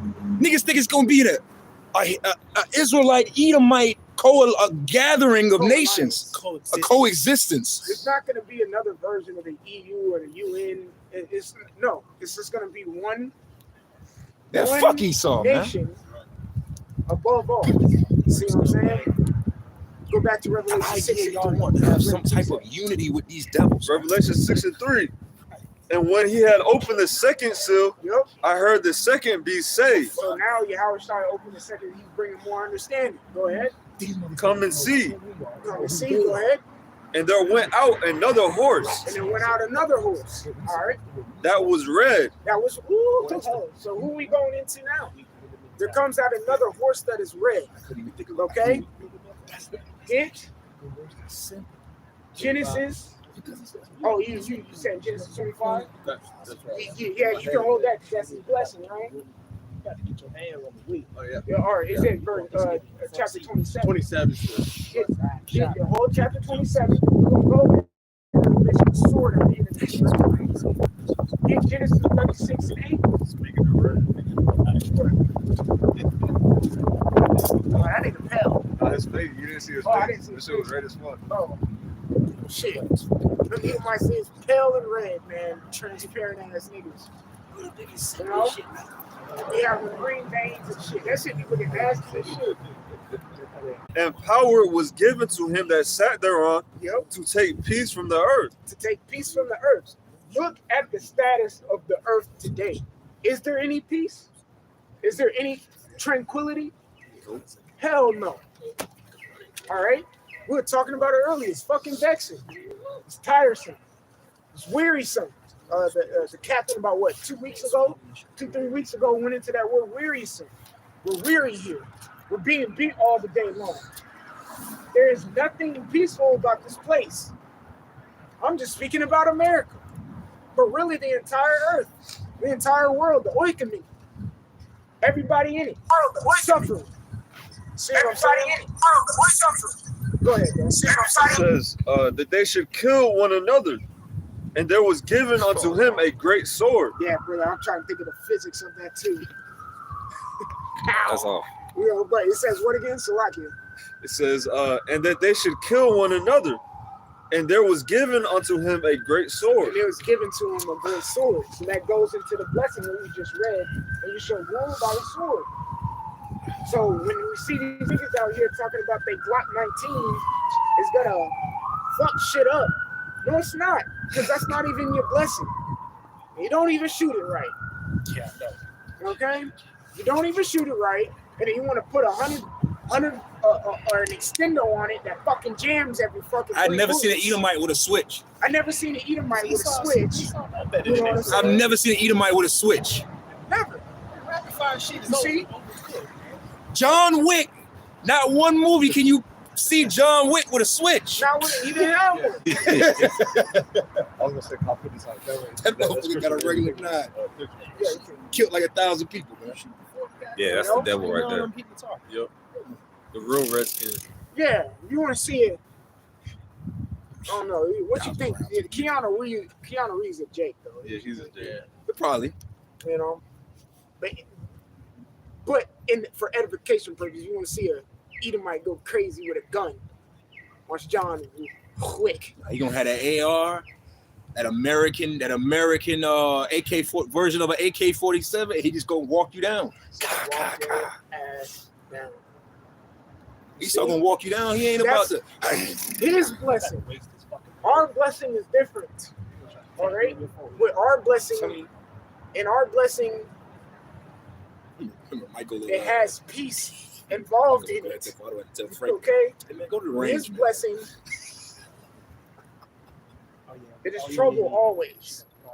Okay? Get it. Go ahead, bro. You can drop Genesis. Verse 5. And when he had opened the third seal, Open the third seal, so get some more understanding. Go ahead. I heard the third beast say, Come and see. Come and see.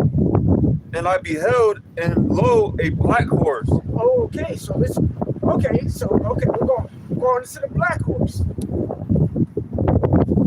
We're experiencing the black horse right now. Yeah, man. God damn it. Is that Revelation 6? Yep, still in it. Yeah. This is the black horse. The black horse represents judgment and slavery, but primarily slavery. That's right. That's why bread $20 a loaf right now. You see It's a what I'm black saying? horse. Because that black horse, I mean, I'm just talking shit about it. But You know? it feel like it. the black horse been fucking us up. All right? Because we went off ultimately. The black horse and the red horse is getting busy right now. Right. Yeah, Okay? Chicago Bull colors. But the Chicago Bulls is fucking That black us and up red right is now. kicking our ass right now. The black and red is kicking our ass. Like a yellow flag. That black and yellow, black and red. You know, I know I'm being a little comical right now, but the black Beating horse our represents ass. slavery. So reread it, brother. Verse 5, it says, And when he had opened the third seal, I heard the third beast say, Come and see. Come and see. And I beheld, and lo, a black horse. Black horse, go ahead. And he that sat on him had a pair of balances Him that sat on it had a pair of balances in his hand. in his hand. Scale. Okay? So go into that word balances. Get it in the blue letters. Baba, shot. But the black horse is the slavery, which you can also say judgment, because slavery is a type of judgment. And it's a judgment that we received for going off. You get Lamentation 3:42. Okay? To get the reasoning on why we are experiencing the black horse, why we're getting this judgment, this slavery of it. All right, you have that the balances. Con. Go ahead. It's G 22:18. It says Zygos. zygos, and it says a yoke. A yoke, right? So what? A yoke is like a yoke of iron, which is a representation of a bondage. Go ahead. A yoke that is put on a drought cattle, Right. Go ahead. metaphorically used of any burden or bondage, Right. Any burden or bondage. Keep going. as that of slavery. Yeah, that of slavery. So the black horse is representation of slavery. This is the word balances. Okay? I know I started off with Matthew 11 chapter, verse 29, which says, Take ye on my yoke.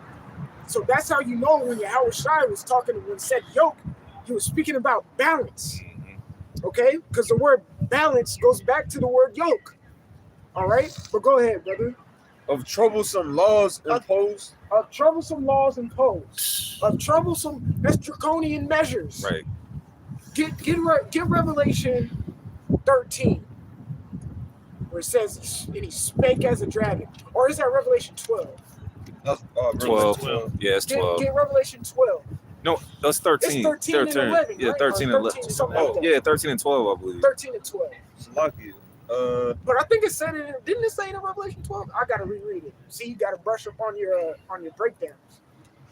You know, it should be let's see what verse. Oh yeah, verse 11. Yeah. Verse 11. Yep. Go ahead. Revelation 13 and 11. Mhm. And I beheld another beast coming up out of the earth, Right. and he had two horns like a lamb, Uh-huh. and he spake as a dragon. And he spake as a dragon. Those are when it's talking about spake as a dragon. Those are draconian laws, man. Get Isaiah 10 and 1, a classic script. Hey, you can't spell drag. You can't like Spell draconian. draconian without dragon. You see? You remember when Australia? Beat you to it, I. Go ahead, bro. You remember when Australia? They had them strict draconian laws when the whole COVID thing hit. When they locked down their country. Oh, Yeah. yeah, That was that's a brief.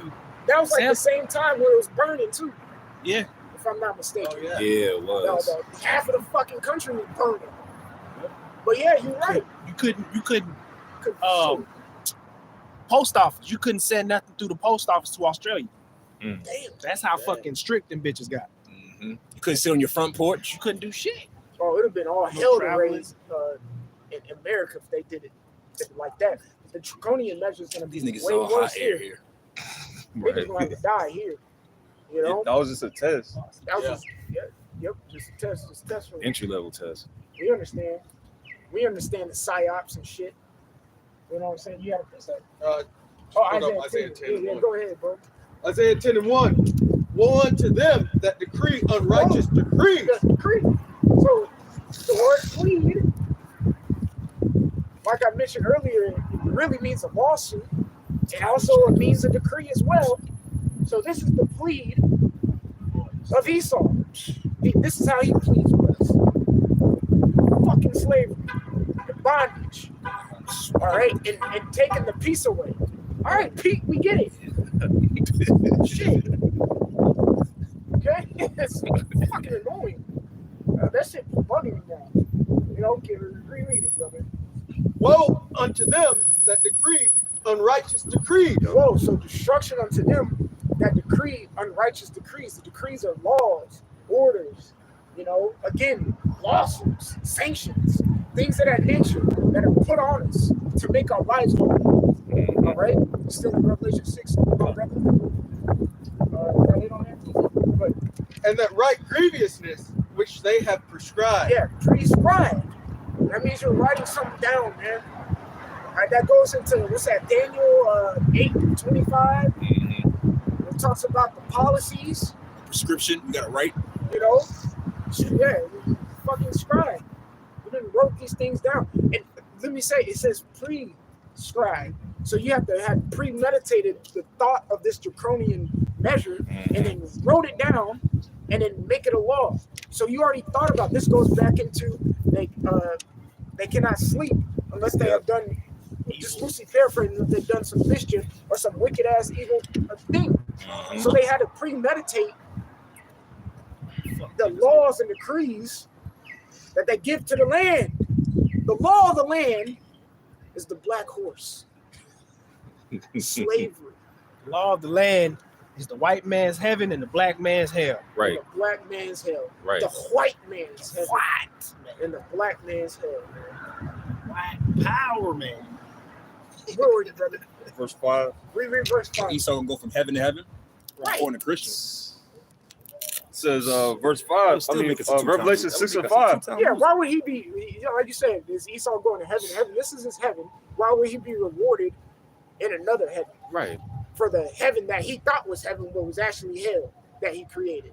Because his prescriptions. Go ahead, bro.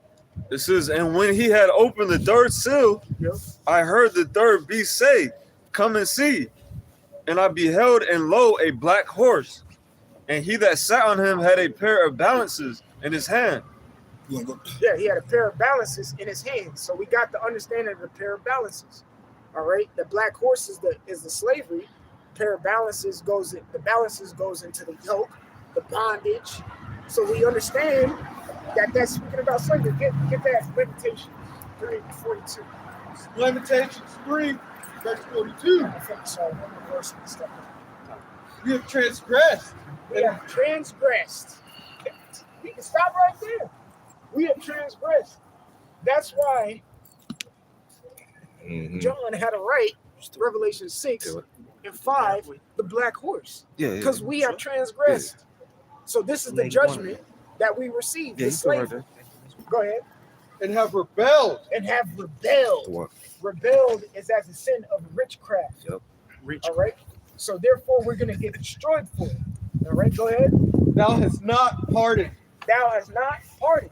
Therefore, we're in the predicament that we're in when we got the sub-Atlantic slave trade, sub-Saharan slave trade. Because yes, we went across the fucking desert to get over into the European area. You see what I'm saying? Right. We had to experience this.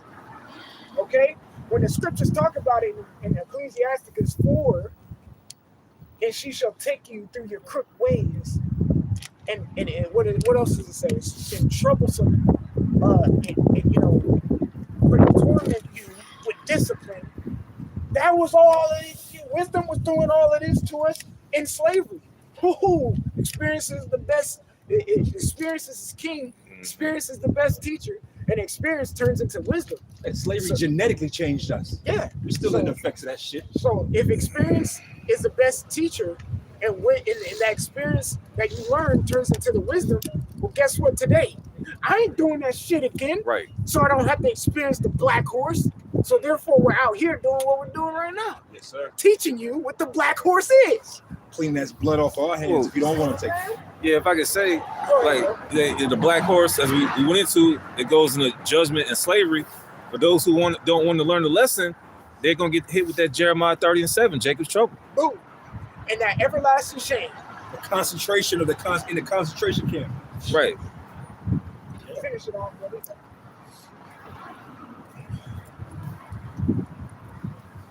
Start it over. Lamentations 3:42. We have transgressed and have rebelled. Thou hast not pardoned. Thou hast covered with anger and persecuted us. Thou hast slain. Thou hast not pitied. Thou hast not pitied, man. Go ahead. Thou hast covered thyself with the cloud. We couldn't even pray to him, so our prayers wouldn't even pierce the clouds. Take his name away from Raphael didn't come down and take our prayers and execute Revelation the 8th chapter. Done for. 441. Go ahead, brother. That our prayer should not pass through. Thou hast made us as you gotta think about it, we fucked up so bad that an angel couldn't even do his job. To take our prayers up to the heavens and present it to the Heavenly Father with sweet smells and incense. We fucked up heavy. that bad. That's heavy. That's like fucking up the ecosystem. That's why, I'm off topic, but that's why you don't feed a wild animal. You give an eagle a piece of meat, it's going to get accustomed to get a piece of meat from you. Our bears. Bears. And now they're starting to fucking populate, start killing everything, just throwing off everything. See what I'm saying? It's the same thing because we fucked up, like we were speaking about earlier, the first covenant. We done fucked up the whole spiritual ecosystem. Now Raphael can't even bring our prayers up to the Heavenly Father because the Heavenly Father is like, do away with them, cast them out of my sight. Even though I gave them Moses and Samuel, I cannot deal with these people. They fucked it all up. You realize it now. Things are starting to come back in order. It's fairly close to that. Go ahead. Thou hast made us as the offscouring and refuse in the midst of the people. And the offscour. Let me say this. That's why the scriptures also say, you shall gather the outcasts of Israel. Okay? We're considered offspring. We're pretty much looks into the eyes of the people as trash. And they deem us as outcasts. You see? But it's because we fucked up. That's why we're receiving the black horse. You drop that, brother. I want to get through this. Okay. So go to the next verse. Back in Revelation 6:6, and I heard a voice in the midst of the four beasts say, a measure of wheat for a penny. Got to get into this. Go ahead. And 3 measures of barley for a penny. And 3 measures of barley for a penny. Go ahead. And see thou hurt not the oil and the wine. Got to get into this. Okay? So it says pretty much the measures for a penny, is speaking about things are going to seem in good case. Things are going to seem prosperity and things of that nature. But ultimately, society is going to collapse all at once. That's what that's speaking about.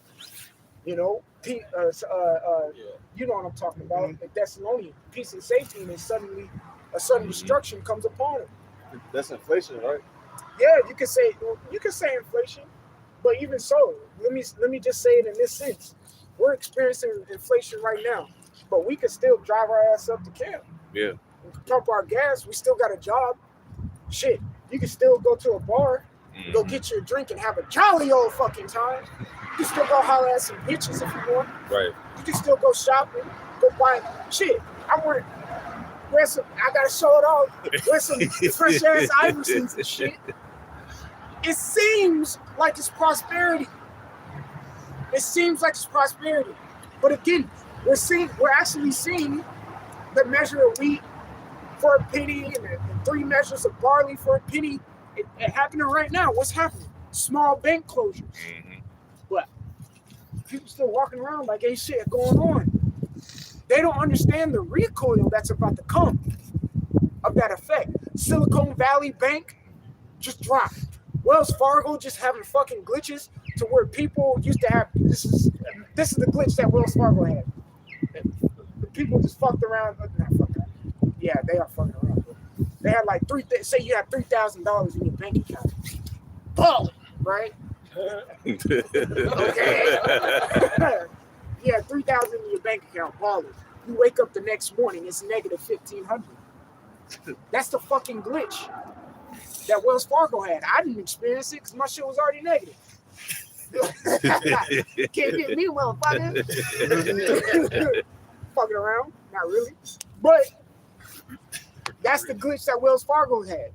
Then in that same time when Silicon Valley Bank closed, 3 other banks closed within a 48-hour period. Mm-hmm.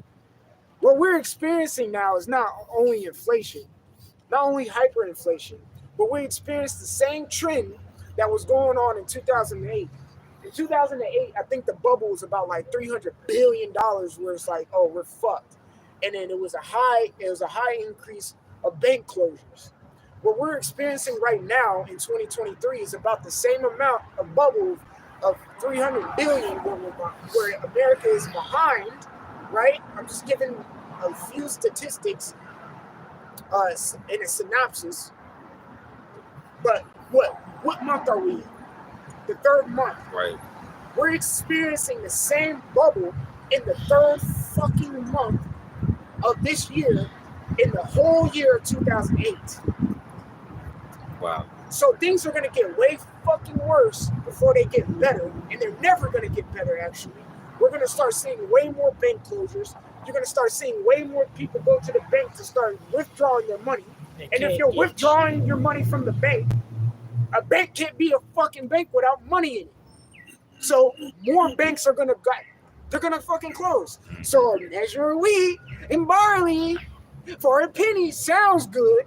It's prosperous, right? But what people don't understand is society is going to collapse when everything seems good. That's why you have the book of 2nd Ezra's talking about it. Oh, you was about to get it, brother? Yeah, I was thinking about that same script. Read the last part, and then I'm going to give it to the bro. You good, bro? Go, finish your point. It says a measure of wheat for a penny, and 3 measures of barley for a penny. Yep. And so we understand that. That's the prosperity of everything, thinking it's all good, but sudden destruction is going to come. A collapse is going to happen. I believe this year we're going to experience a bad economic collapse. Go ahead. And see thou hurt not the oil and the wine. And see not hurt the oil or the wine. That's pretty well for us bros. That's pretty self-explanatory what the oil and the wine is. That's the truth. Okay, but it says see not hurt it, because this truth can't be distorted, because this truth is the key to salvation. All right, if that is distorted, we're fucked. So the Lord said, don't hurt the oil or the wine. And those are the seals that he opened from verse 1.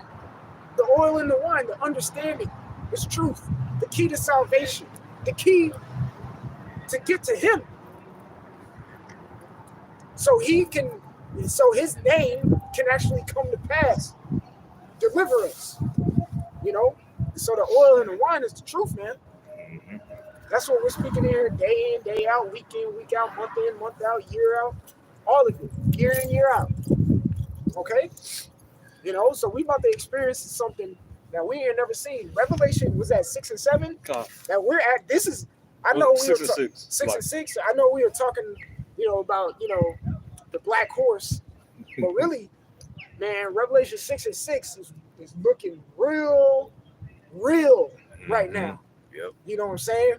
We can see it. People still don't understand. They're feeling the recoil from 2020 right now. All of this is from 2020 when they just. What the fuck do you expect? You just shut down countries for a year and get right back into it like nothing happened? You're shutting down a whole fucking all commerce, all spending, consumer, everything. You're shutting down everything for a year, a whole fucking country. And you expect it to be the same as it was in 2019 and 2018? No, you're gonna start feeling a recoil from everything being shut down, you know? So you can come on in, Captain. You know, so I'm gonna let the next brother purge the spirit. You want to read?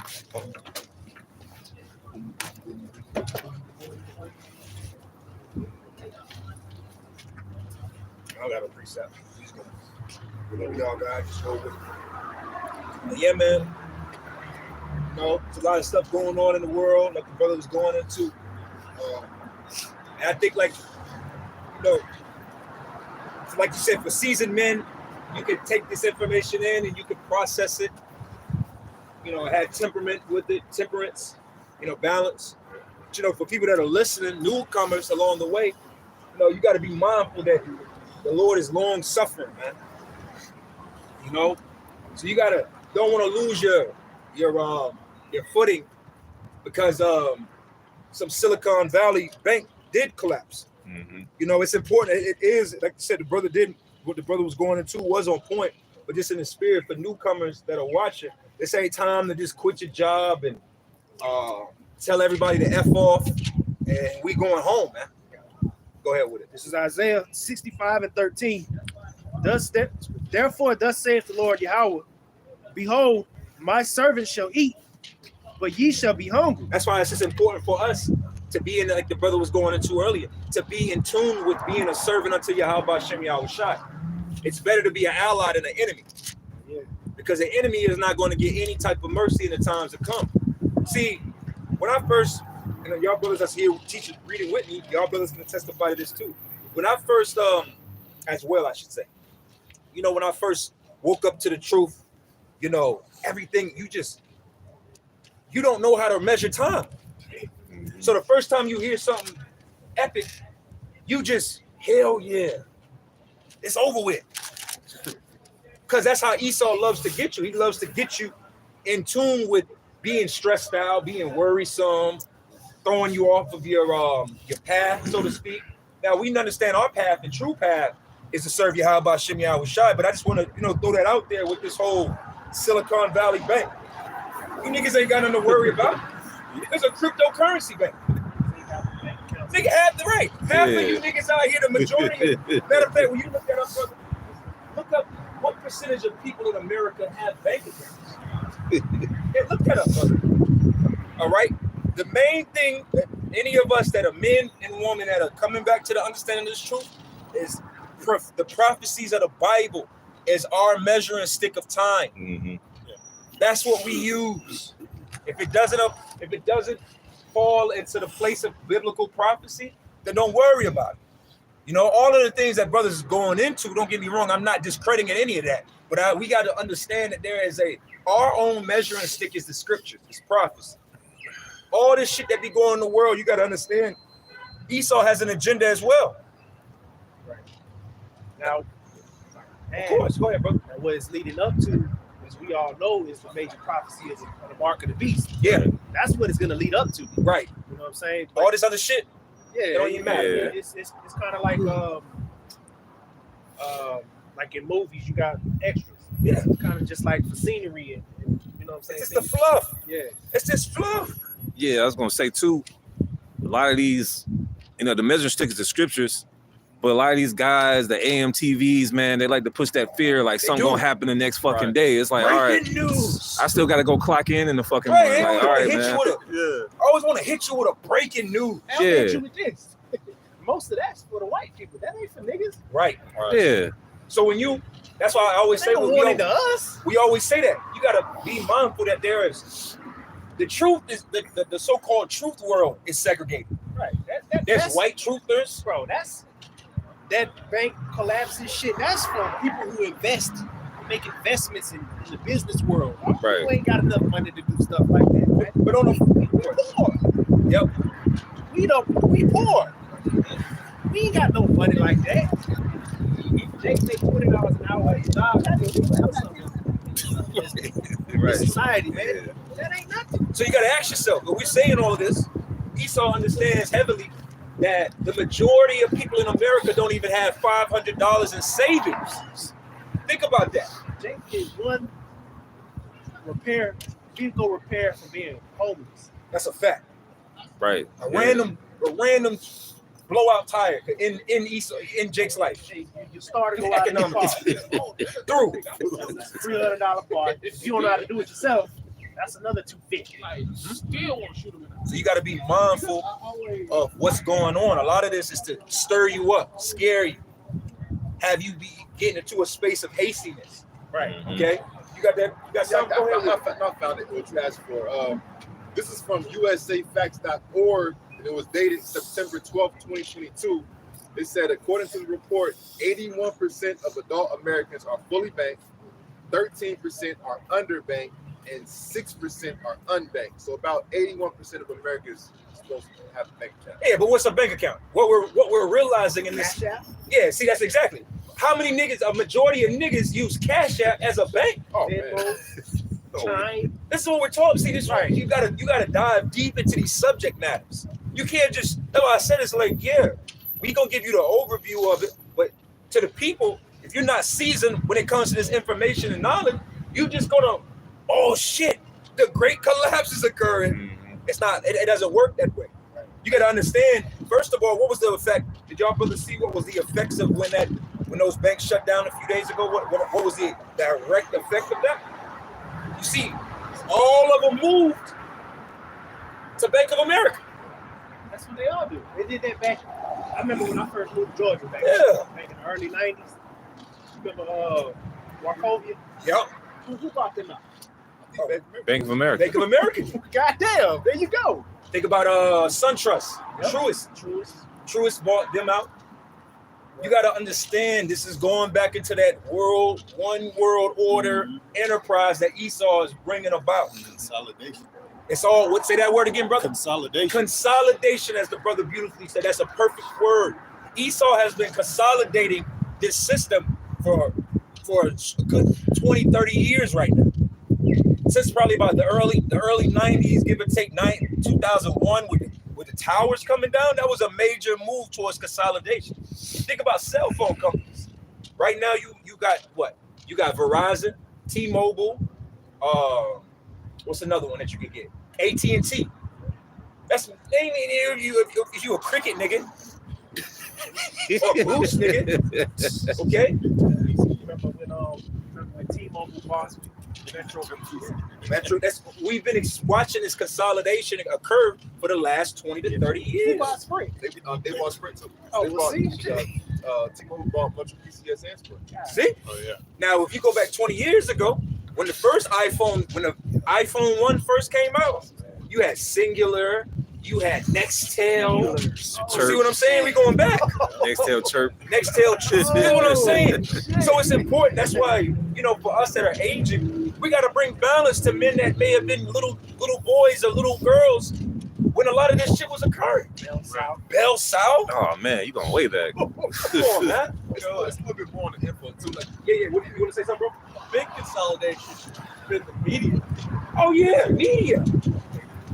Yeah. Newspapers, because a true form, like the brother, we're going to get back into that. A true definition of a conglomerate.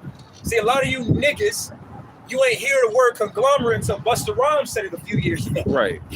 Okay? The media as a whole is one of the biggest conglomerates in the world. Do you understand? Water for that, brother. Because we got to teach niggas.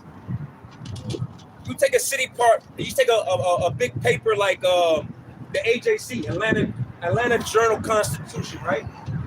Do you realize that the AJC probably prints the Augusta Herald?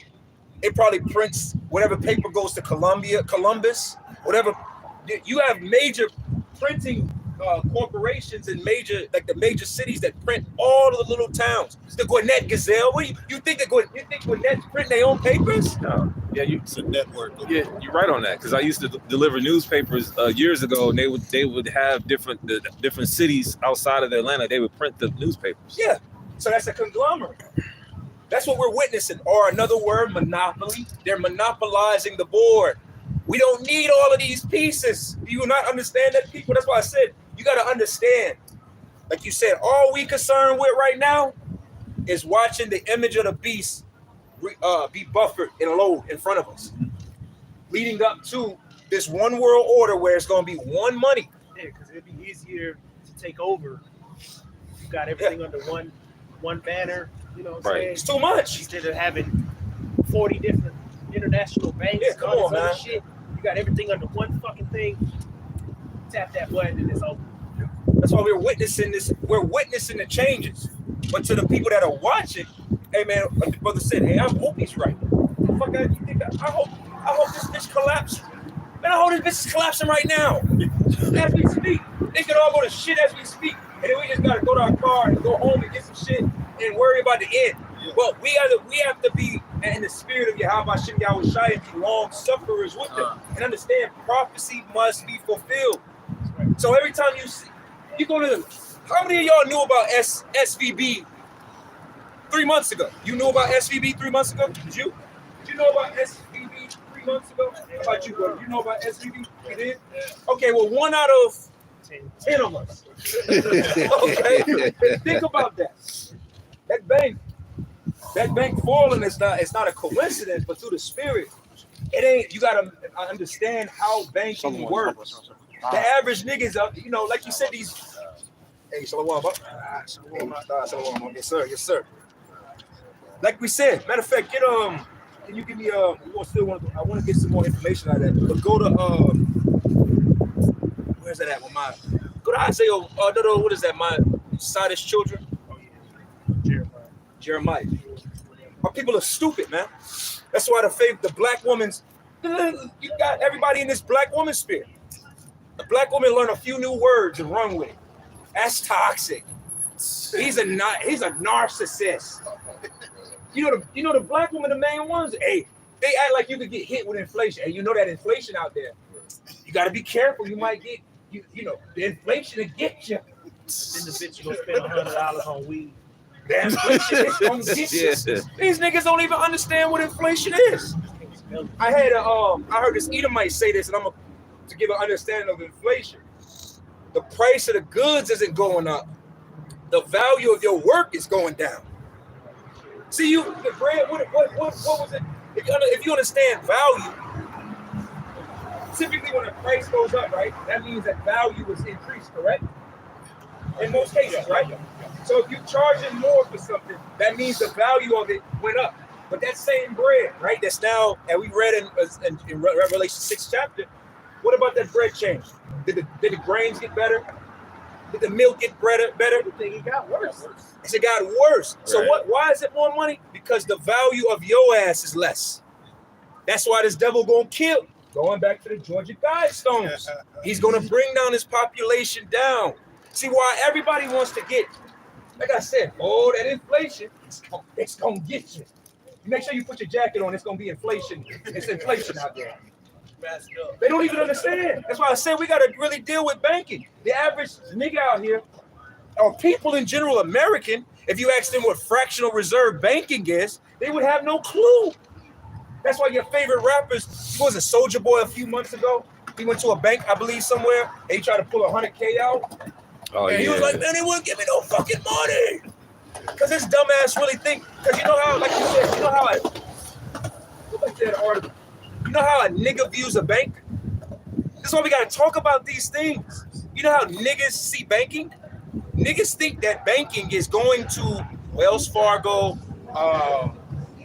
Truist, whatever, and they think that when I give you I give the bank, you the bank, I'm me, right?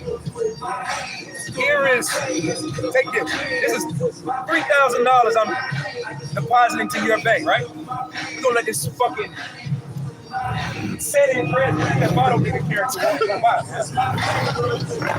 We don't own the rights to that song. We don't own the rights to that song that just played. Right. Get the fuck out of here. Somebody grandfather. So back to the point. This is how I want y'all to see it. This is how niggas look at banking. Banking, they look at banking like this. Hey, I'll come. You're Bank of America. I'm nigga one, right? I got $3,000, like the brother said, that I want to give to you, right? So here's $3,000. Take that $3,000. Thank you kindly. They think that when I give it to you, that you're gonna go into the bank to the back room and you're gonna put my $3,000 into a locker to hold. So they think that the bank is just a shoebox under the bed. Right. Next nigga's gonna come in. I need $3,000. Well, let's take his $3,000 he just gave me and give it to him. Because Charge interest that you're probably not getting. Whoa. But you know, these people, they don't understand how banking actually works. Right. Okay? They actually think that when I go to that bank and I hand them money, that I can come back and they're going to actually give me back that same money.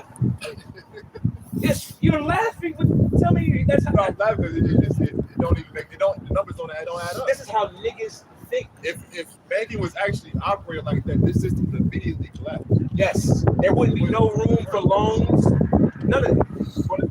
Well, it would be so big too, like the size of a bank. Oh yeah. Have to, it would be these buildings. It'd be like literally Scrooge McDuck. Yeah. They wouldn't have those drive-through fucking ATM machines in the fucking Kroger parking lots. That's how niggas really think, man. Niggas really think that there's a vault with like coins and shit in it. That's not how it works, people. It's not Looney Tunes. It's not Looney Tunes, man. But then that's why I said, to the average nigga, they hear these words, they just run with it. You understand how many people out here are using the term inflation completely wrong? Right. Yeah. They don't, like, again, we understand because you know why? People, we actually go into our phones and we go into Investopedia.com. How many of you people listening know what Investopedia.com is? You don't really dive into these things. You just hear talking heads on TV spewing out these words, and they just become buzzwords in your conversation at your fucking jobs that nobody cares about. Watching podcasts. Hey, you got to be careful. You guys are idiots. You got that scripture real quick? Jeremiah 4:22. For my people is foolish. Mm-hmm. They have not known me. They are Sodom's children. Sodom, stupid. That's what that word means. Here it is, the Lord. And to be in the spirit of the Lord, you find yourself all day. I'll be real with you. Like, I hate these niggas. You niggas are stupid. And you know what I'm learning more to hate more in my life? I'm going to say it if nobody else say. I fucking hate poor niggas. Oh, man. I hate poor people. Poor nigga that is proud. They're like, what the fuck are you saying? Well, the scriptures say that. The Lord said one thing he hates is a proud poor man. And all of you niggas on this side, you're poor and you're proud, especially the women. I got a new saying I'll say to my rib. You women are broke and broken. Broke and broken. Broken and broken. You're broken as a person and you're broke. And that's the majority of you. Like I said, go back to that article. Please pull that back up because, see, we love to, the scriptures say for the love of money is the root of all evil. I don't even believe these niggas have enough knowledge of money to love money. These niggas don't love money. These niggas don't even know what money is. I was getting ready to say that. They don't even know what real money is. They don't even know what real money is. They don't know how money moves. They don't know how money is made. We're the only ones, I bet you, we are probably the last black faces, so-called black faces, to legitimately go to the Federal Reserve. We went. Got kicked out the motherfucker. How many of y'all, but a nigga love money? I love money. We go back to that list of things, get some more information out of it. Yeah, I got a couple more things. Because we want to prove a point that you can't get caught up in Esau's buzzwords. Pay attention to biblical prophecy and understand that all this shit has to happen, but really fuck all this shit. Fuck the bank closing. Go ahead. Just a couple points. It says an estimated 4.5% of U.S. households, approximately 5.9 million, so around 6 million households were unbanked in 2021, meaning that no one in the household had a checking or a savings account. Now, I wonder how many of that 6 million is niggas. All of them? You niggas just got introduced to the internet. I told you I watched an old Sandra Bullock movie from like 95, had me blown away. This bitch, I forget the name of it. Bro, this bitch was in the movie. She ordered a pizza online. Oh, yeah, the net. It was a net. Yeah, It was. I was watching that shit. I'm like, wait a minute, when this movie was made? That shit was made in '95. This bitch was online ordering pizza. You niggas just started ordering food online. Talk about banking.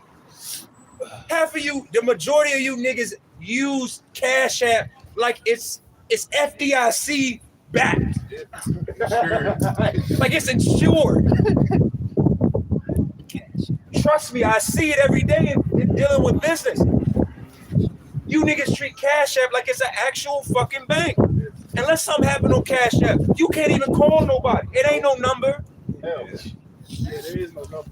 You can call, but you ain't gonna get no answer. You ain't gonna get no answer. Ain't talking to nobody. You got something, bro? Go ahead. Because you was talking about how you hate poor people. Well, poor is a state of mind. So I got this precept here. Bring it out. Matthew 12:33.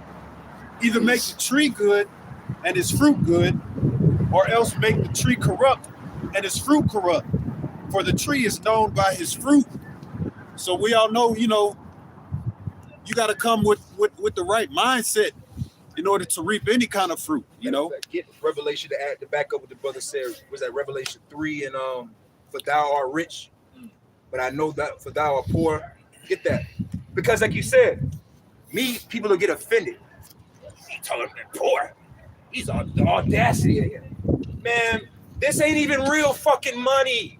Right. We're not judging you according to how many FRNs you have in your pocket. But the way that you niggas think, it shows and proves all day, every day. That you just are some dumb, poor ass niggas. Like the Monopoly game, like art imitates life. Niggas be talking about, I got blue face hundreds. It look just like Monopoly money, man. And you niggas, Esau, his family used to sit down on a Friday night and play Monopoly and win. Get to a winning or losing point. How many of you niggas have ever played Monopoly? Most niggas ain't even never played it, man.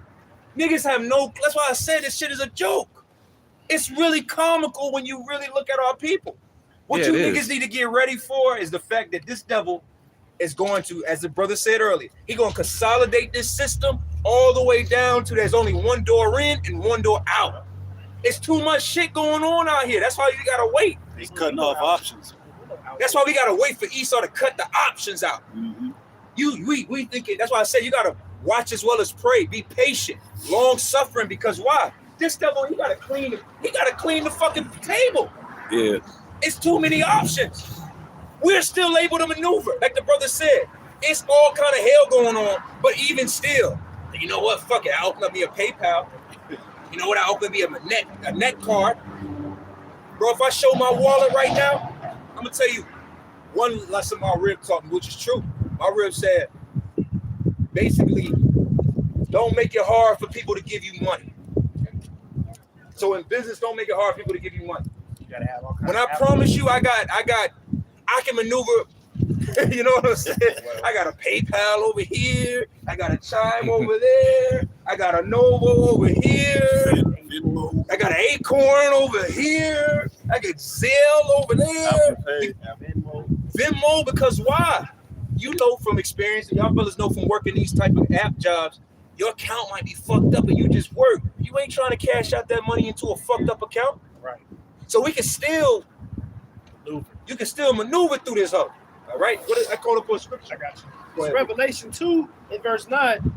It says, I know thy works in tribulation and poverty, but thou art rich. And I know the blasphemy of them which say they are Jews and are not, but are the synagogue. So the Lord knows our poverty. I'm not gonna sit up here and act like we don't struggle to pay bills or late on the rent or something of that nature.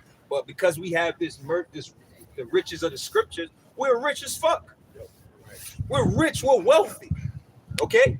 And that wealth is going to actually manifest into physical wealth into the next kingdom, which is the kingdom of heaven. Okay?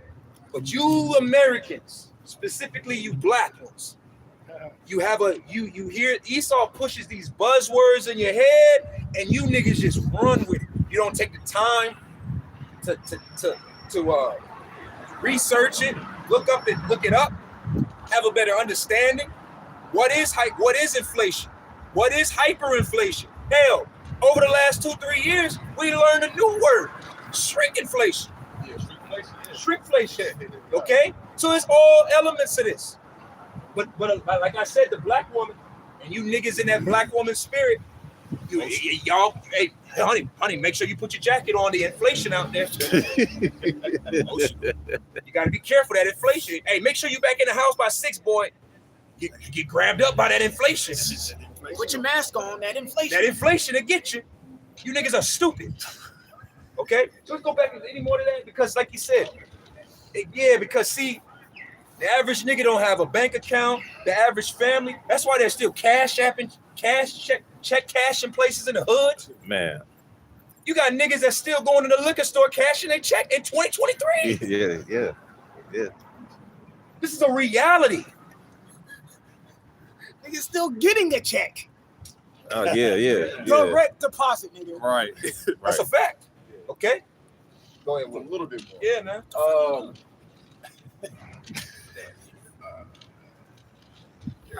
Okay, it says this is a little old, a couple years ago, but you know what I'm saying. It says 69% of Americans have less than $1,000 in savings. Yeah, see, about 70%. So 70% of Americans, and I think they've updated it where it's about the same number. Don't even have $500 in savings. So if you don't even have, what are these? Let's be clear. These banks, in Bank of America, was it Bank of America or I think it was Wells Fargo a few years ago. They got fined for basically getting caught opening up a bunch of just basically empty accounts. It was Wells Fargo. Because they understand. You got to understand, man. That's why it's important to have aged men. And I'm not coming off like I'm an elder or an apostle, but the elders and apostles help us with this understanding. You got to have an understanding of how the times have transcended. This shit didn't just get to where it is today, okay? But you got to understand what got us here. And a lot of people don't understand that. Half of you niggas 20 years ago didn't even have internet in your house. That's why it's looking like Esau, the Lord got to finish this shit, man. You can't finish it. It's literally impossible for you to finish this Esau, so-called whitey. You thought you was going to take niggas from fucking the Flintstones to the Jetsons in a matter of weeks? You know how many niggas out here that don't have internet in their houses? That's why when the shutdown occurred, one of the major concerns with students in school was them not having internet at the house to do all of this Zoom and streaming. That's why they started putting in the Wi-Fi on school buses. Yes. They parked the school buses in the neighborhood. You had kids that had to go to Taco Bell to do their school work and shit. Mm-hmm. But here we are.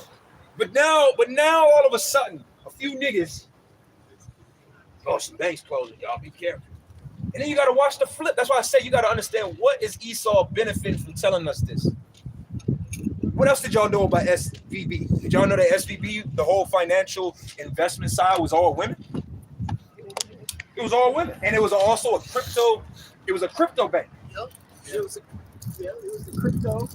Because crypto is like it doesn't get affected by like inflation and shit like that. And also cryptocurrencies is a decentralized currency. Yep. Which is why they gotta get rid of it. Like I say, we gotta really watch this shit play out, man. Mm-hmm. Crypto's like the only way you can control your money. It's the one way to control your money and not have regulations and rules. It's a currency of the people. Right. But they don't want that shit. That's why again they threw all this other shit out here. That's why it went from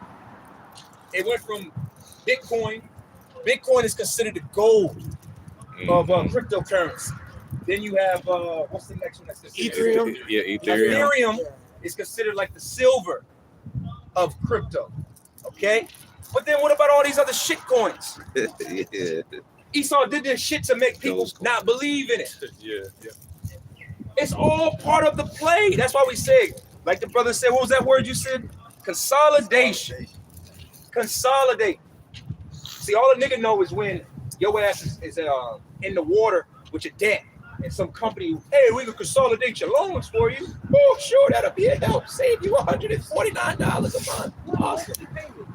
Esau's consolidating this world. He's consolidating all this shit. Somebody get that. Yeah, get that. Is that Habakkuk 2? Yeah. He's heaping everything on him. He got to cut this shit down, man.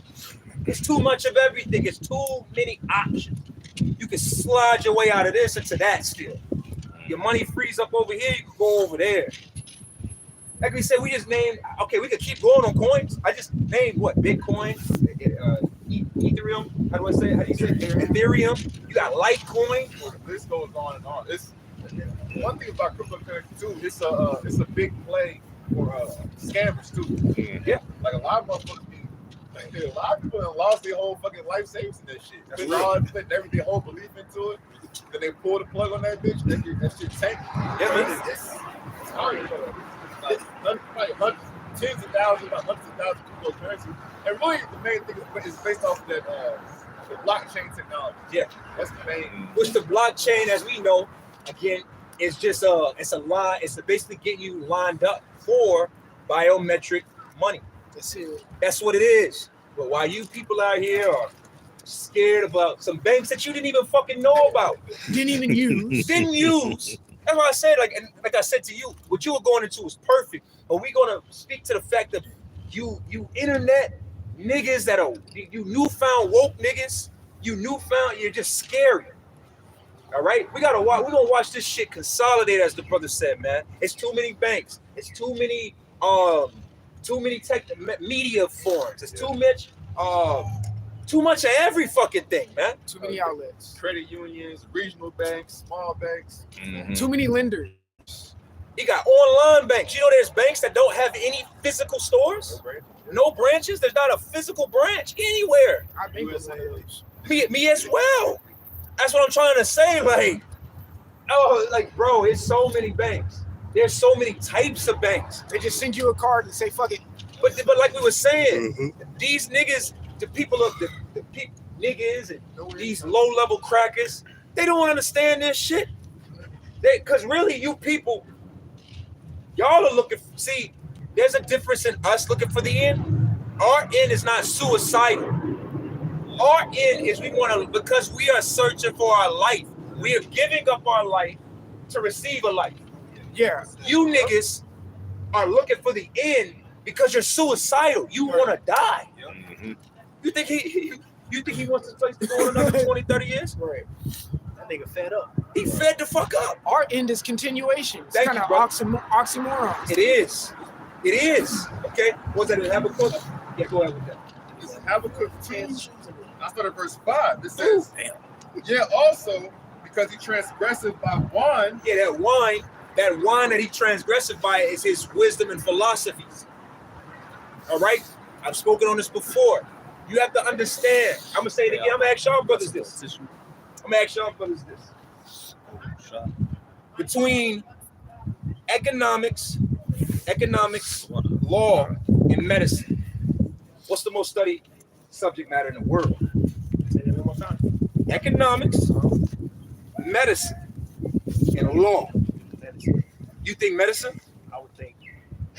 You think medicine is the most studied subject matter, period? Definitely not the law. It's economics.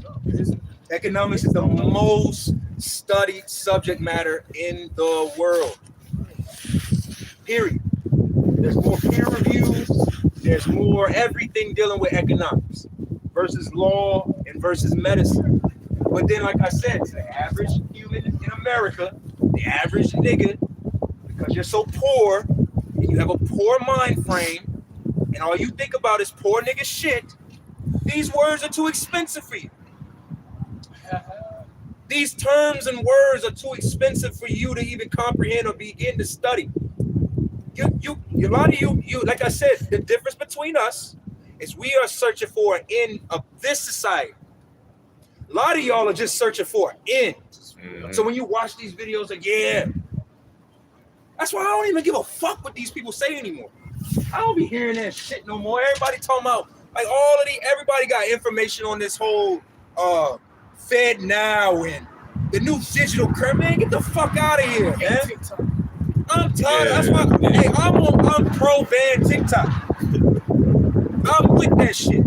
I hope the U.S. government bans TikTok because I'm tired of you TikTok account holders thinking that you know something. Of course, bro. Back off you. Yeah. You said, because I was about to say economics too.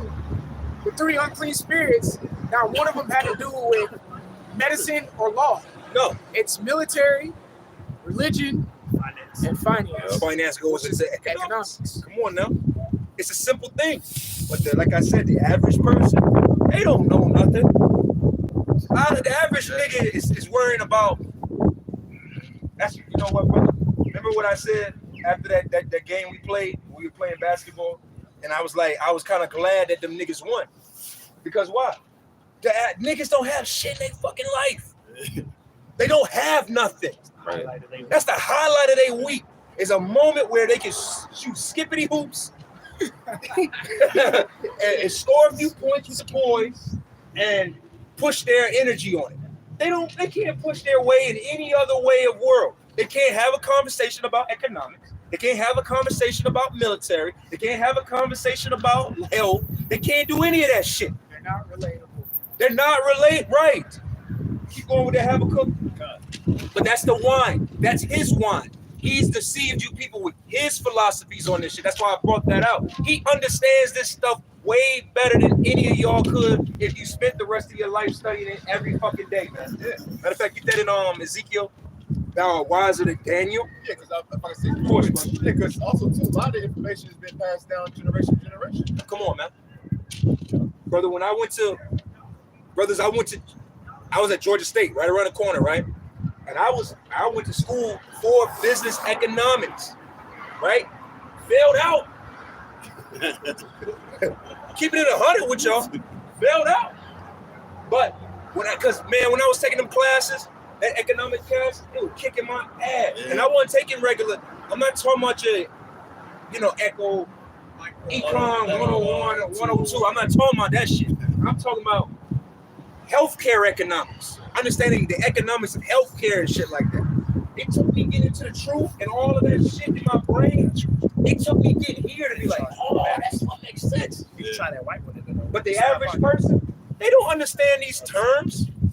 Equilibrium, or when the markets. You ask the average person what supply and demand is. They don't know what that is. Let alone what inflation is. Take an accounting class, man. That's it. Oh, that man, don't kick my ass. Man, accounting kick my ass. That's why the brother said, when you think about the 3 unclean spirits, one of them was a money one. This devil understands the money system. So he understands I could put a little scares in it. Because how many of these banks popped up over the last 3 to 4 years, 5 years? And I want to land back off of the officer's point earlier. Really, technically speaking, he was saying this has been pushed over since 2021 or 2020, he was saying. Honestly speaking, I'll say this to the brother. Because all economics is this. It's just arguing points that are arguing economic points. I would go as far as say we never left the recession of 08. The recession of 08 has just simply been a kicking the can down the street. America and all of its economics have just been kicking this can down the road since 2008. That's why Biden is nothing more but a continuation of the Obama administration. This is really the third term of Obama. See what I'm saying? Right, yeah. Scriptures say that this knowledge is too hard for fucking fools, man. Right. Keep going with that precept. He is a proud man, neither keepeth at home, who enlargeth his desire as hell. Yeah, he enlargeth his desire as hell, man. He wants it all because it was truly given to him. By the Lord, it was given to him. So he understands he has to really work this shit. That's why I said earlier, you Israelites, here it is. We had a point of sovereignty as a people, but you wanted a king. Now you all kings, and you don't got any properties of a fucking king. Like, I hate you niggas, man. Because it's like, I really want to beat your dumb ass. Right. That's what the Lord's going to come. The scriptures say stripes are made for the backs of fools. Yeah. Oh, it says he's gonna beat them to powder. He gonna beat you to powder because you're idiots. You're retards. You're stupid. And you're poor above all. How you a poor idiot? You can't afford to be this dumb. You see what I'm saying? They keep going with that, man. Who enlargeth his desire is as hell and is as death. Is as death. So Esau understands. That's why the brother read, spoke. He quoted Revelation the 16th chapter, the three unclean spirits. The one was the religious side, the one was the financial side, and one was the military side. On a macro level, that's the only way you can have a rulership. That's why we don't give a. That's why the white man don't give a fuck about you niggas' money. You think the so-called white man is worried about Floyd Mayweather's money? Hell no. Kanye's money? Floyd got. This is the thing that's humorous about Floyd Money Mayweather, right? Nigga got all this money, and this nigga still walks around with ex-linebackers as his fucking security. You get what I'm saying? Yeah. If you so rich, buddy, where's your army? Where's your private army at? Huh? Yeah, where's your privacy? Where is your privacy? Where is your private army? He should have an army. This nigga still boxing. The fact that he But you know what? Beyond the acts of what he's doing to get his money at his position, King David had a private army. The nation of Israel had an army, and King David had his own private army. Yeah. Understand that, kings. There's the Russian army, and then Putin goes everywhere with 3,000 men. And Putin walks around with 3,000 men everywhere he goes. That's some king shit. That's some king shit. But here it is, niggas is kings. And they think they about to arrest him. You got to get through Oh, 3,000 people willing to lay their life down for him. That's why I said you niggas are. You just got to die in your poverty and your stupidity. Yeah, keep going, bro. And cannot be satisfied, but gathereth unto him all nations and heapeth unto him all people. All nations and all people. Keep it done unto him. He understands these things very well. He understood how to gather all you people here. He understands how to control you people. Hey, man, one thing that Esau has down, and I'd be like, damn, this motherfucker here. He know how to get you people going. I'll be really like sitting back like, damn, this motherfucker's bad. Esau know how to tap into a nigga's spirit and get the best out of their ass. Esau knows how to get our women to do. Esau hates our women. The so-called white man literally hates our women, but he knows how to get the best out of their ass. Yep. That's a skill. That's a real skill when you understand what it is. He knows how to do this shit. All right. So, like, real quick, Yeah. you spoke on how generationally, you know, things get passed down through like slavery and stuff like that. So, like the Willie Lynch and all of that stuff. You know, these women through the years, they seen the torture and all that. They scared to death of this devil, man. So they'll hop, skip, and jump for this devil. Oh man, yeah. These women are the women of our nation are the great granddaughters of bed wenches. Yeah. Right. You 8th generation bed wenches. Now let's go back to where we were. That was it on that, right? Where were we at? We were in Daniel. Yeah, get that in Daniel. Ezekiel 28:3 says, "Behold, thou art wiser than Daniel. There is no secret that they can hide from thee." Hey, I hit you with this. I was having a conversation last weekend with the brother Tazabak on the way to camp, right? This devil is so wise with this money and understanding. See, you know what trips us up in this walk or in this world? So not just us in this walk, but also Israelites in general. We have an understanding of money from a point of debt is bad, right? That's how that's what's taught to us. Right. We look at debt as a bad thing, right? So-called white men don't.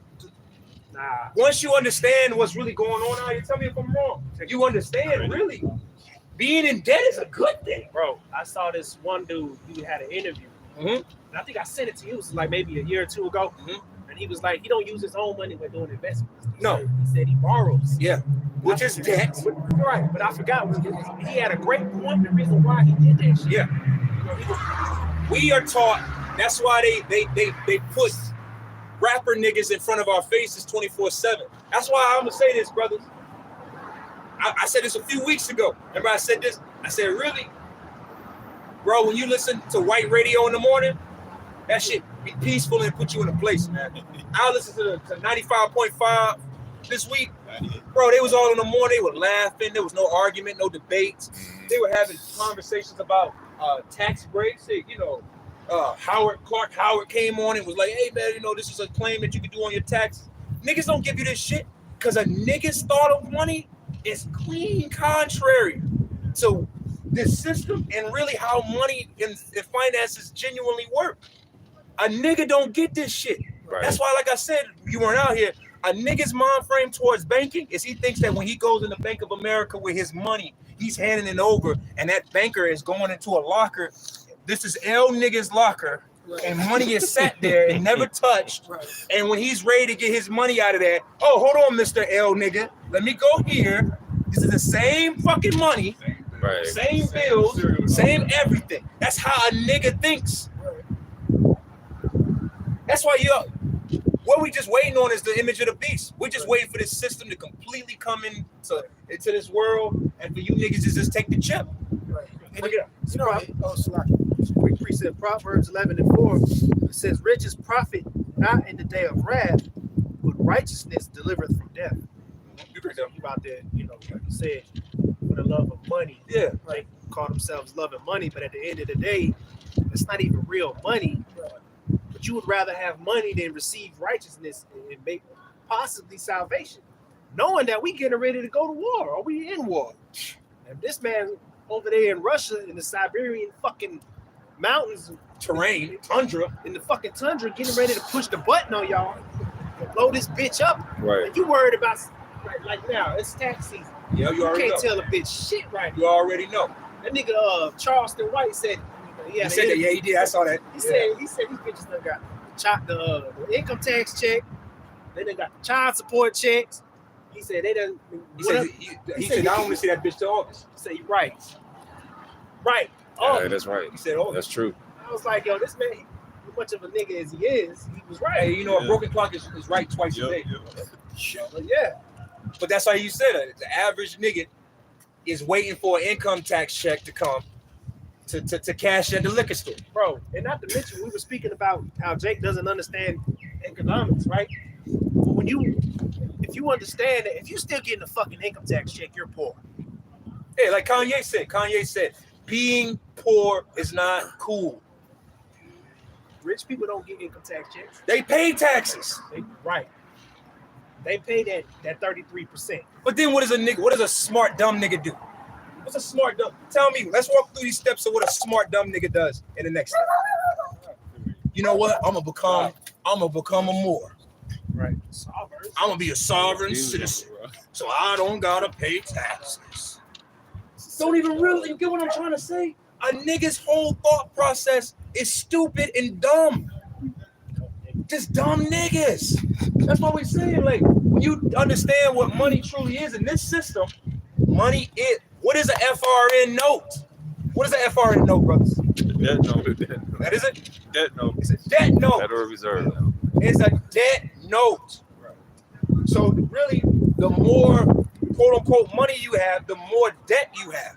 But that's what I'm speaking to is the fact that if niggas would just elevate their mind frame, they would have a better outlook on the whole financial money system as a whole. Oh, okay.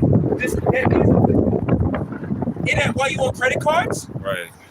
Aren't credit cards debt holders? Good word. Leverage. Leverage debt. You leverage debt. The water, brother. See, we're bringing out words that you really should have an understanding on, like you said. Before you can get into the understanding of inflation, understand what consolidation is. Understand what leverage is. Understand what debt is. You got to understand all of these things before you just get to the mighty hyperinflation. Jake just didn't get what I'm saying. Like, our people just want to go to the end because they want to come off from an element of their big know-it-alls and smarty pants and shit. When you don't understand these things at all, Inflation is likened to the black woman using narcissists. I got it. That's so funny. Right? Go ahead. So we talking about debt, Mhm. right? So I typed in good debt. Yeah. You know, Jake don't even understand They don't understand that. there's a type of good debt, Yeah. right? Yeah. It says, what is good debt? Good debt is generally considered any debt that may help you increase your net worth or generate future income. Like what's Esau doing right now? You know how he's getting you niggas away from good debt? You know what we understand. See, this is really an economic class we're having right here in the spirit. We understand, see, on a shallow level, what's somebody gonna say to me when I say a house is a good debt? Well, no, sir. It's a mortgage. And mortgage, when you break the word mortgage down, it means a death payment. So I'm staying away from it. Close the books, right? Close the books. I'm done with that, right? That's how did you get what I'm saying? They don't take a second to say, it's a good debt. I could buy this house, right? Increase my net worth, build equity, and then do what you said. Leverage it. They don't understand an appreciating asset. They don't understand what an appreciating asset is. Right. They don't understand these things. They don't understand what a net worth is. They don't understand. I give you another one that people don't understand. When you swipe your card and make a payment, two things are happening. Mr. Accountant, what happens when you swipe your card and account? When you have two types of, you have debits, Debit and credits. there we go. See, that's why I said we're here. We're very smart, intelligent men here.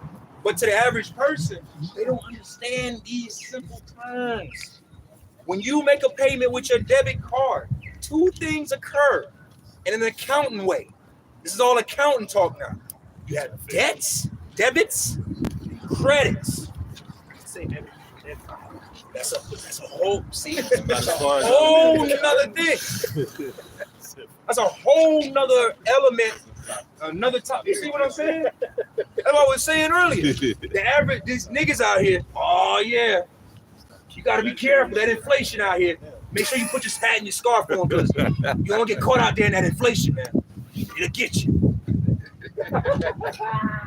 Yo, you fucking niggas are stupid, man. Like I said, it's like the same thing with the word, these women, narcissists. He's a narcissist. They don't even understand what the word narcissist is. They're just using it. I can't remember where I heard this. It was probably a movie or something. It's nothing more dangerous than a dumb nigga. Oh, that's a fact. We're gonna quote you on that. Use this at that. Ain't nothing worse than a dumb nigga. You got something, bro? Got something. Bring it up. Economics, it goes into, or it comes from, it's the art of managing a household. So I've got Ecclesiastes 12. Oh, I knew that. Yeah, I was gonna call that. Go ahead with it. Start at the top. Okay. Ecclesiastes 12:1. Remember now thy Creator in the days of thy youth, while the evil days come not, nor the years draw nigh, when thou shalt say, I have no pleasure in them. Yeah, because it's a lot of labor into this understanding. Is this something you wake up one day with, and all you have is all of this terminologies and understandings of how they fit in a web? This is years of labor, starting with our apostles and elders, because we heard the calling and we didn't put it off. But most of our people, all of us here, we've seen niggas in business, right? Niggas, all niggas. See, I'll give Esau. That's why we read that in Ezekiel. I will give it to Esau. This Esau will put themselves in a bad predicament to get to a better place. That's why he's way wiser than God. Damn, our people, you doing whatever you're doing, right? Whatever world of skill you're in, right? Let's just say you're a skilled carpenter. You've been doing it for 20 years, and let's just say you make over $100,000 doing what you're doing. Cord for the, The new nigga will come up to you and expect to get paid what you getting paid. Yeah. Nah. Niggas don't understand putting themselves in a lower state, being humble, right? To be able to excel. See, that's why all these niggas be trying to down Donald Trump before he got into office. He's like, oh, he went bankrupt 7 times unknowingly. That was one of the smartest fucking things he could have done. Niggas don't even understand that. Bankrupt 7 times, ended up in the presidency, nigga. Still rich. Still rich. He Still was able got to talent. build all that shit he had through leverage, Exactly. and equity, and good debt. See, niggas, you know, niggas specialize in bad debt. Niggas have a master's degree in bad debt. What does the average nigga have in his house? Average nigga got a PS6. Niggas got 100. No, you gotta exaggerate. Niggas got a PS. Niggas living in the projects right now. It's a nigga in the projects right now with a PS6 and a 109-inch TV. With a Hellcat and a lot of Jordans. Okay? That's niggas, our people specialize in bad debt. Okay? You got a precept? Yeah, of course. That's why it makes perfect sense that the majority of our people can't get down to the truth. Oh man. Because it's really we're creating the ultimate debt to Yahweh Shah. They can't grasp it. Good debt. Good debt, are we? We in good debt with Yahweh Shah right now. You get what I'm trying to say, brothers? White people, Edomites, because they have an understanding of this shit, they understand. It's a season for everything. Matter of fact, you go ahead and tell them, go to Ecclesiastes 3. It's a time and a season for everything. Yes. Gotcha. Esau understands that. That's why he's wiser than Daniel. You niggas don't understand timing, and you don't understand seasons. And there's go ahead with buying and selling low. Yeah. Scriptures let us know there's a time and a season for everything. I just wanted to bring that point out. But like I said, if you go on TikTok and you look at all these fucking financial gurus, nigga gurus, and you notice it's always the black woman. Yeah. The black woman is the biggest financial guru. Hey, 144 again. In America. You could tell we at the end when the black woman is giving financial advice, man. Right. You go on your fucking TikTok and shit, it's always a heavy set black woman talking about, hey, y'all want to know how I bought all these properties? You know how I bought all these properties? I'll teach you. Niggas be like, yeah, I want to learn. Not knowing. Nigga, you was supposed to learn this shit when the market was up. We going down. Brace yourself, nigga. Niggas don't get these concepts. But Esau does to a better level. That's why I said you gotta why is Esau now saying these things? Why are these banks now falling? You don't think Esau put all them women? You know that banks, SVP, the whole financial team was all women. The whole financial team was women that were making all the financial decisions for that bank. You don't think that was about accident? You think that was a coincidence? Come on. They have to destroy these little banks you niggas is running to, your credit unions. All that shit gotta fucking go, man. I think even only one of them on the board actually had a financial background too, like a banking background. Yeah, bitch was in a making cupcakes 3 years ago, and now she's in charge of hundreds of millions of dollars in assets. Give me a fucking break. All right, I keep going. I go back to that Ecclesiastes 12. Ecclesiastes 12 and 2. While the sun, for the light, for the moon, or the stars be not darkened, nor the clouds return after the rain. Verse 3 in the point. In the day when the keepers of the house shall tremble. Yeah, the economists, like you just went into. Economics, the word economics goes into housekeeping. Right. So the keepers of the house are trembling. The economists of this place. Like I said earlier, the most studied subject matter in the world is economics. So when they are shaking, but you gotta be mindful of who you paying attention to. Yeah. You got, like I said, there's like three types of economists in my mind. You got the economists that's gonna go on Good Morning America, right? They're gonna push a book and they're gonna tell you how things are gonna be better. They're gonna lie to you because they gotta make some money off of you. Then you have the you know what I mean? Panic attack economists, right? Hey, it's all burning. Kramer. Yeah.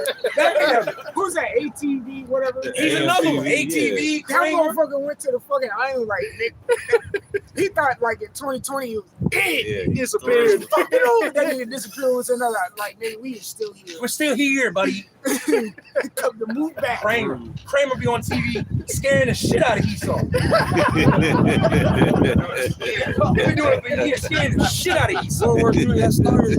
Nah, Kramer on MSNBC, whatever. Yeah, Sell. yeah. You better sell that shit. You better sell. Yeah, you doing that shit, man. You gotta buy, sell, and buy. That's funny. Then your scary ass be sitting at home. Oh shit! I better sell and buy and sell. Where am I at now? 0. Nigga done made 4 left turns. Ain't went nowhere. That's why I say you got the compare. The sky is falling down, economists. And then I think there's a third group which is kind of a blend between the two. They can see the bad coming. They know the bad is going to come, but they understand it's going to take some time to play out. It takes some time to play out. Mm-hmm. You understand how hard it is? Look at America is one big corporation. Yo, what's that? The Indian guy. I know. I don't know his name, but he's always talking about it. Something coming with the bubble. Damn, I forget his name. If I figure out who he is, I'll send it to you. They got to put in the group, yeah. Yeah, but he's one of those in the middle type guys. But he's all right now. Let's get ready to things. You gotta pay attention, Right. but understand. You gotta understand. Like I said, like I remember when I was younger. Give me a CD store, somebody. That's not here. Sam Goodies. Oh man, So you gotta go back. That's why I said you gotta understand. Sam Goody. These different elements. Okay. So take something that's Sam Goodies, a store like that. When they went out of business, Circuit City. Okay, we use Circuit City. That's a good one. Okay, that's what you said. Take Circuit City for a moment, for example. If it shuts down, right? They'd be like it's closing down, right? The first thing they're gonna say is what? 10% off. Liquidation. 20% off. I didn't know. It's so funny. Like, just to go to show you, niggas will celebrate any fucking thing on the planet Earth, man. Anything. Any Just fucking thing. Give them a reason. What that got to do with you? Like, what the fuck does What does St. Patrick's Day got to do with you? These niggas celebrate Cinco de Mayo. These niggas would celebrate Nazi Day if they could. Yeah. Would. Whatever, man. Fuck niggas, man. Niggas is broke, dumb, and poor. Okay, That's the example right that's a there. big example. That's the Them example niggas right is probably from 8 hours away. Yeah, we gonna come to Atlanta.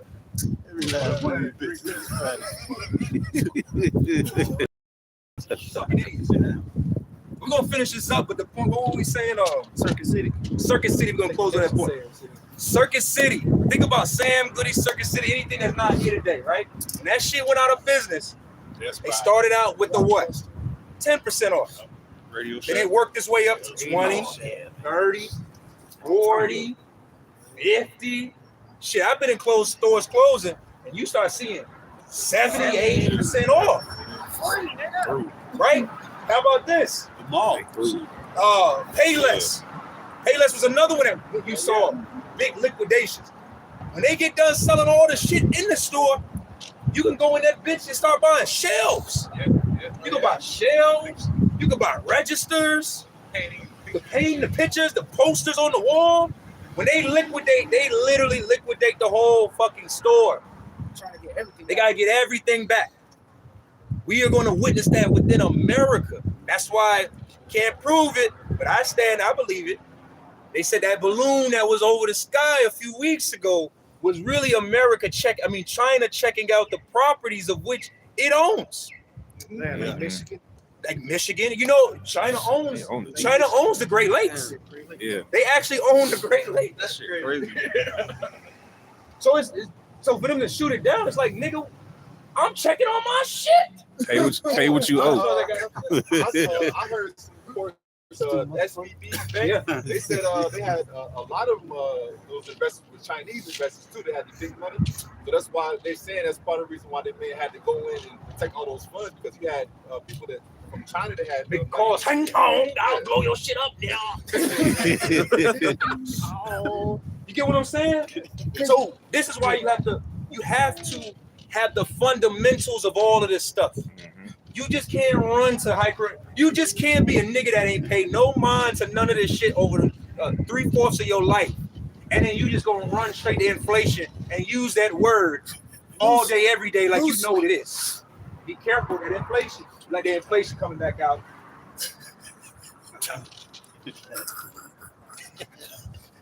Keep going with that, niggas, man.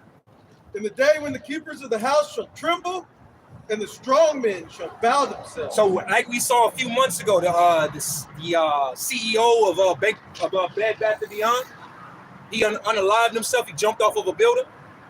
That's a sign of the housekeepers trembling. See, when you start seeing Esau unalive himself by the groves. Bro, you remember Enron? Oh man, see, yeah. you see what I'm saying? It's important because when Enron, how old are you? 22. I don't even think he was even. You was a little infant, man. Yeah, You was still getting your ass right when Enron happened. On some real shit. I'm just being real. I'm being respectful, but I just want to make that clear. Is like you gotta understand. You gotta really know all this shit. Right. Mm-hmm. You gotta You gotta Enron understand. was like 9. Was that like 9? What was that like 9? Something like that. Enron was before 2000. It was Was it before 2000? Or was it before the? It was before. It was before the towers. You know what? They made fun of it in Scary Movie. They did. They sure did. They made fun of it in Scary Movie. So Scary Movie about 99, 2000. Because I wanted to say too, because y'all mentioned Enron, because another big shift in the money was when the towers went down. Yeah. They restarted the whole economic system and put it digital. That like I know money went missing. Yeah, I was all about to say. Because I know I explained it before, but like the towers got hit September 11th, and then the next week, like vanished from the books of the economy. Like where the fuck did all that shit go? And then they just like restarted like at the end of September, like money was never moving for the majority of September. Like what the fuck? And it just restarted digital. That's why I said to understand what's going on in 2023, you damn near gotta go back. I mean, we could keep going back. Because technically speaking, if we had if we had more hours and we kept working back in history, you know where the fuck we gonna end up at? 1923, Jekyll fucking Island. We gonna end up back in Jekyll Island. Hey, I know I keep bringing it up, but that's why it's so good to understand Revelation 16 with the 3 unclean spirits. Yes, because that's a good point. Because now with economics, you gotta understand why people go to war. See what I'm saying? So it's like why are they going to war? Because their money probably fucked up. And they got World War II, going into the French Revolution. Yep. You see the Bauer family, interest, all that shit, man. That's what I said. We gotta bring us being in the position that we're in. We gotta bring the understanding to our people, but don't just go off the deep end. Like I said, niggas hear a bank shut down. You gotta understand. And then niggas just wanna like I say, that's it. Fuck everything, fuck everybody. It's over with. I don't need no job. And then lo and behold, we in 2024 and you through. Yeah. Rome didn't fall in a day. Rome didn't fall in a day, man. It didn't. Okay? Keep going with that. And the grinder ceased. Oh, the grinder ceased. See, this grinding, the work has to stop. See, you gotta understand too. I was thinking about this the other day too. You think it's just a coincidence that Esau is? Every time you cut the news on, it's this. Why are Americans quiet quitting? Americans are quiet quitting. Americans are not working. Everybody's understaffed. You really believe that shit? Think about this shit. You gotta really see that this is the devil that we're talking about here. Why does he want us to believe that people are quiet quitting and they're understaffed? Because they are going to roll out robots.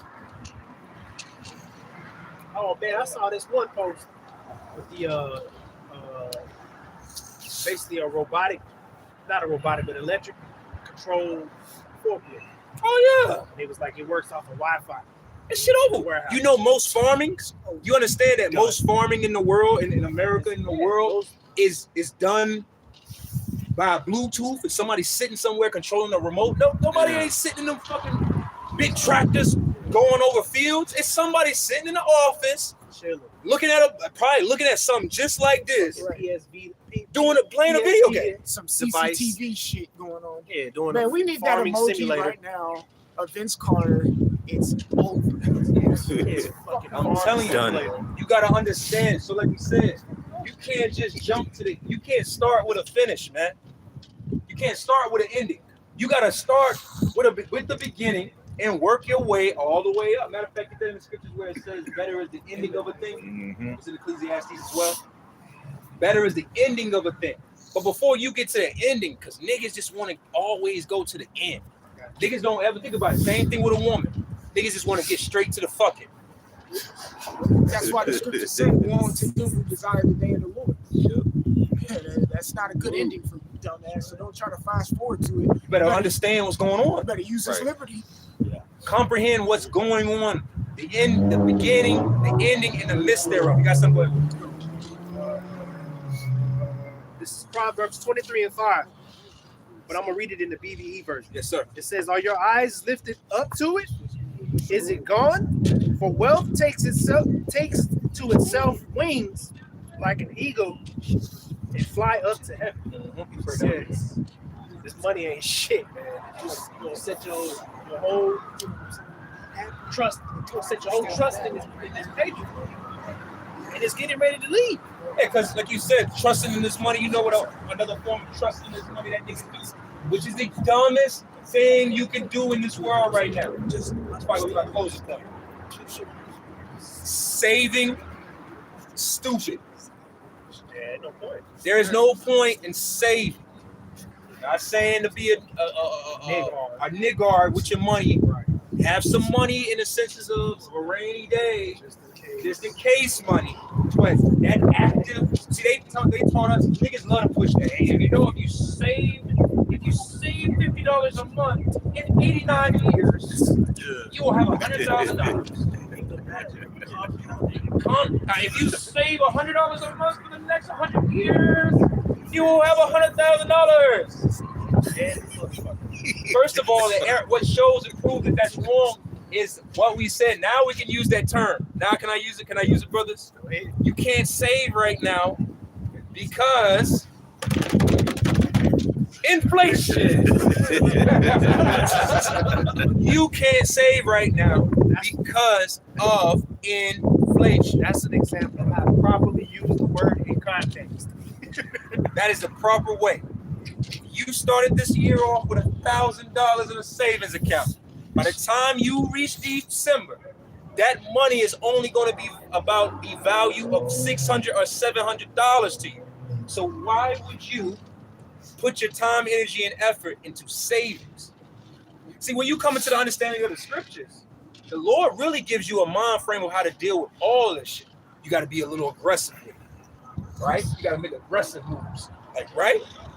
You can't really be sitting around here, oh, well, you know, I live off of 50% of my income and I save the other part. Save it for what? Oh, you know, just saving. Just to save. Just to save. The fuck are you talking about? That money is worthless. Spend it. You better, the best thing you can do is an aggressive form of savings. It's better to aggressively deal with your money. Spend it before it gets spent, but spend it on something that's going to possibly help you. Yeah. Spend it before it spins the block on you. That's it, man. Right. Before it becomes a liability on you. Yeah, simple thing you can do, like go to something. Yeah, great. Yeah, exactly. I was just about to say, buy assets. Buy assets. And that doesn't mean a fucking car. You buy liquor too. That's real. I got boxes of liquor. No, that's real. That's actual wealth right there. That's actual money. Yeah. That's actual value. Yeah. I appreciate. You can save your savings in that. Facts. Okay. I think I shared with brothers. You could buy the You could buy little gold, like they're like little bricks. Yeah. You can get them, and they're like little squares. Oh yeah. They're like little mini bricks. It's like you get a sheet of gold, Yeah. and then the gold sheet is broken up into little blocks that you can like. There's different forms, okay? But that all comes from having the understanding of the scriptures and building off of that. But if you're just dealing with this thought process of financial from a way of the world is pushed on you for the last 20, 30 years, you are fucked. Yeah. If you believed in a 401k, if you believed in a Roth IRA, any of this shit, savings accounts, you got a lot of people out here, especially old people, that have what? They got savings demons on them. Oh, honey, I got a savings account. They got Frank, what's the show? King of the Hill. Oh yeah. They got what's the name? They got Hank Hill demons on it. Hey son, hey Bobby. Come on, Bobby, I'm gonna take you to the bank. Because this was the American way. Hey, everybody happy. There's too many fat people in the earth right now in America. Exactly. That's a sign too. Yeah. That's another sign to know that we got some time to go. It's too many fat people in America, man. I would say the word obese. Oh, well, obese. That's a level of fatness. Obese. That's an elder level of fatness. It's high cholesterol data. Okay. So better read that again from the top. We're gonna close off on that. Ecclesiastes 7 and 8. Better is the end of a thing than the beginning thereof. Yeah, so we understand how this is going to end. Thermonuclear destruction, the fall of it all. But while we're here, we have to spend that time, energy, and effort doing what? It's important for you to go back. Study these things. Do you understand why was bank holidays created? You got to understand why they were created. Who created them? You got to understand, you know what? A good thing to look into. Y'all brothers, I'm saying, y'all look up Knickerbockers. Anybody know the history of the Knickerbockers? Anybody know the history of the Knickerbockers? I do faintly. I wouldn't be able to. I'm not talking about pants, and I ain't talking about the New York Knicks. When you deal with the Knickerbockers, that actually was around about that same period of time. That's what I'm saying. These are concepts of why we are here today and what we're seeing. But you get what I'm saying, bro. Hey, we're gonna let these people walk by. We're gonna close out. All right, you finish it off. Yeah. And the patient in spirit is better than the proud in spirit. So it's better to be patient and proud. The majority of these people are proud. Like I said, whether they are proud of their credit score, they're proud of their savings account, they're proud of their. Proud to be Irish. Proud of being American. Ireland should be proud of shit. They were one of the. Might as well get drunk. All right, so we're gonna close this up, man. And we want to give all the glory and honor to Yahweh Ba'Hashem, Yahweh Shai Ba'Hashem, Rakakadash. Hey, double honors unto our apostles and elders. Hey, Lord willingly, we'll be out here next week. Shalom. Shalom. Sure,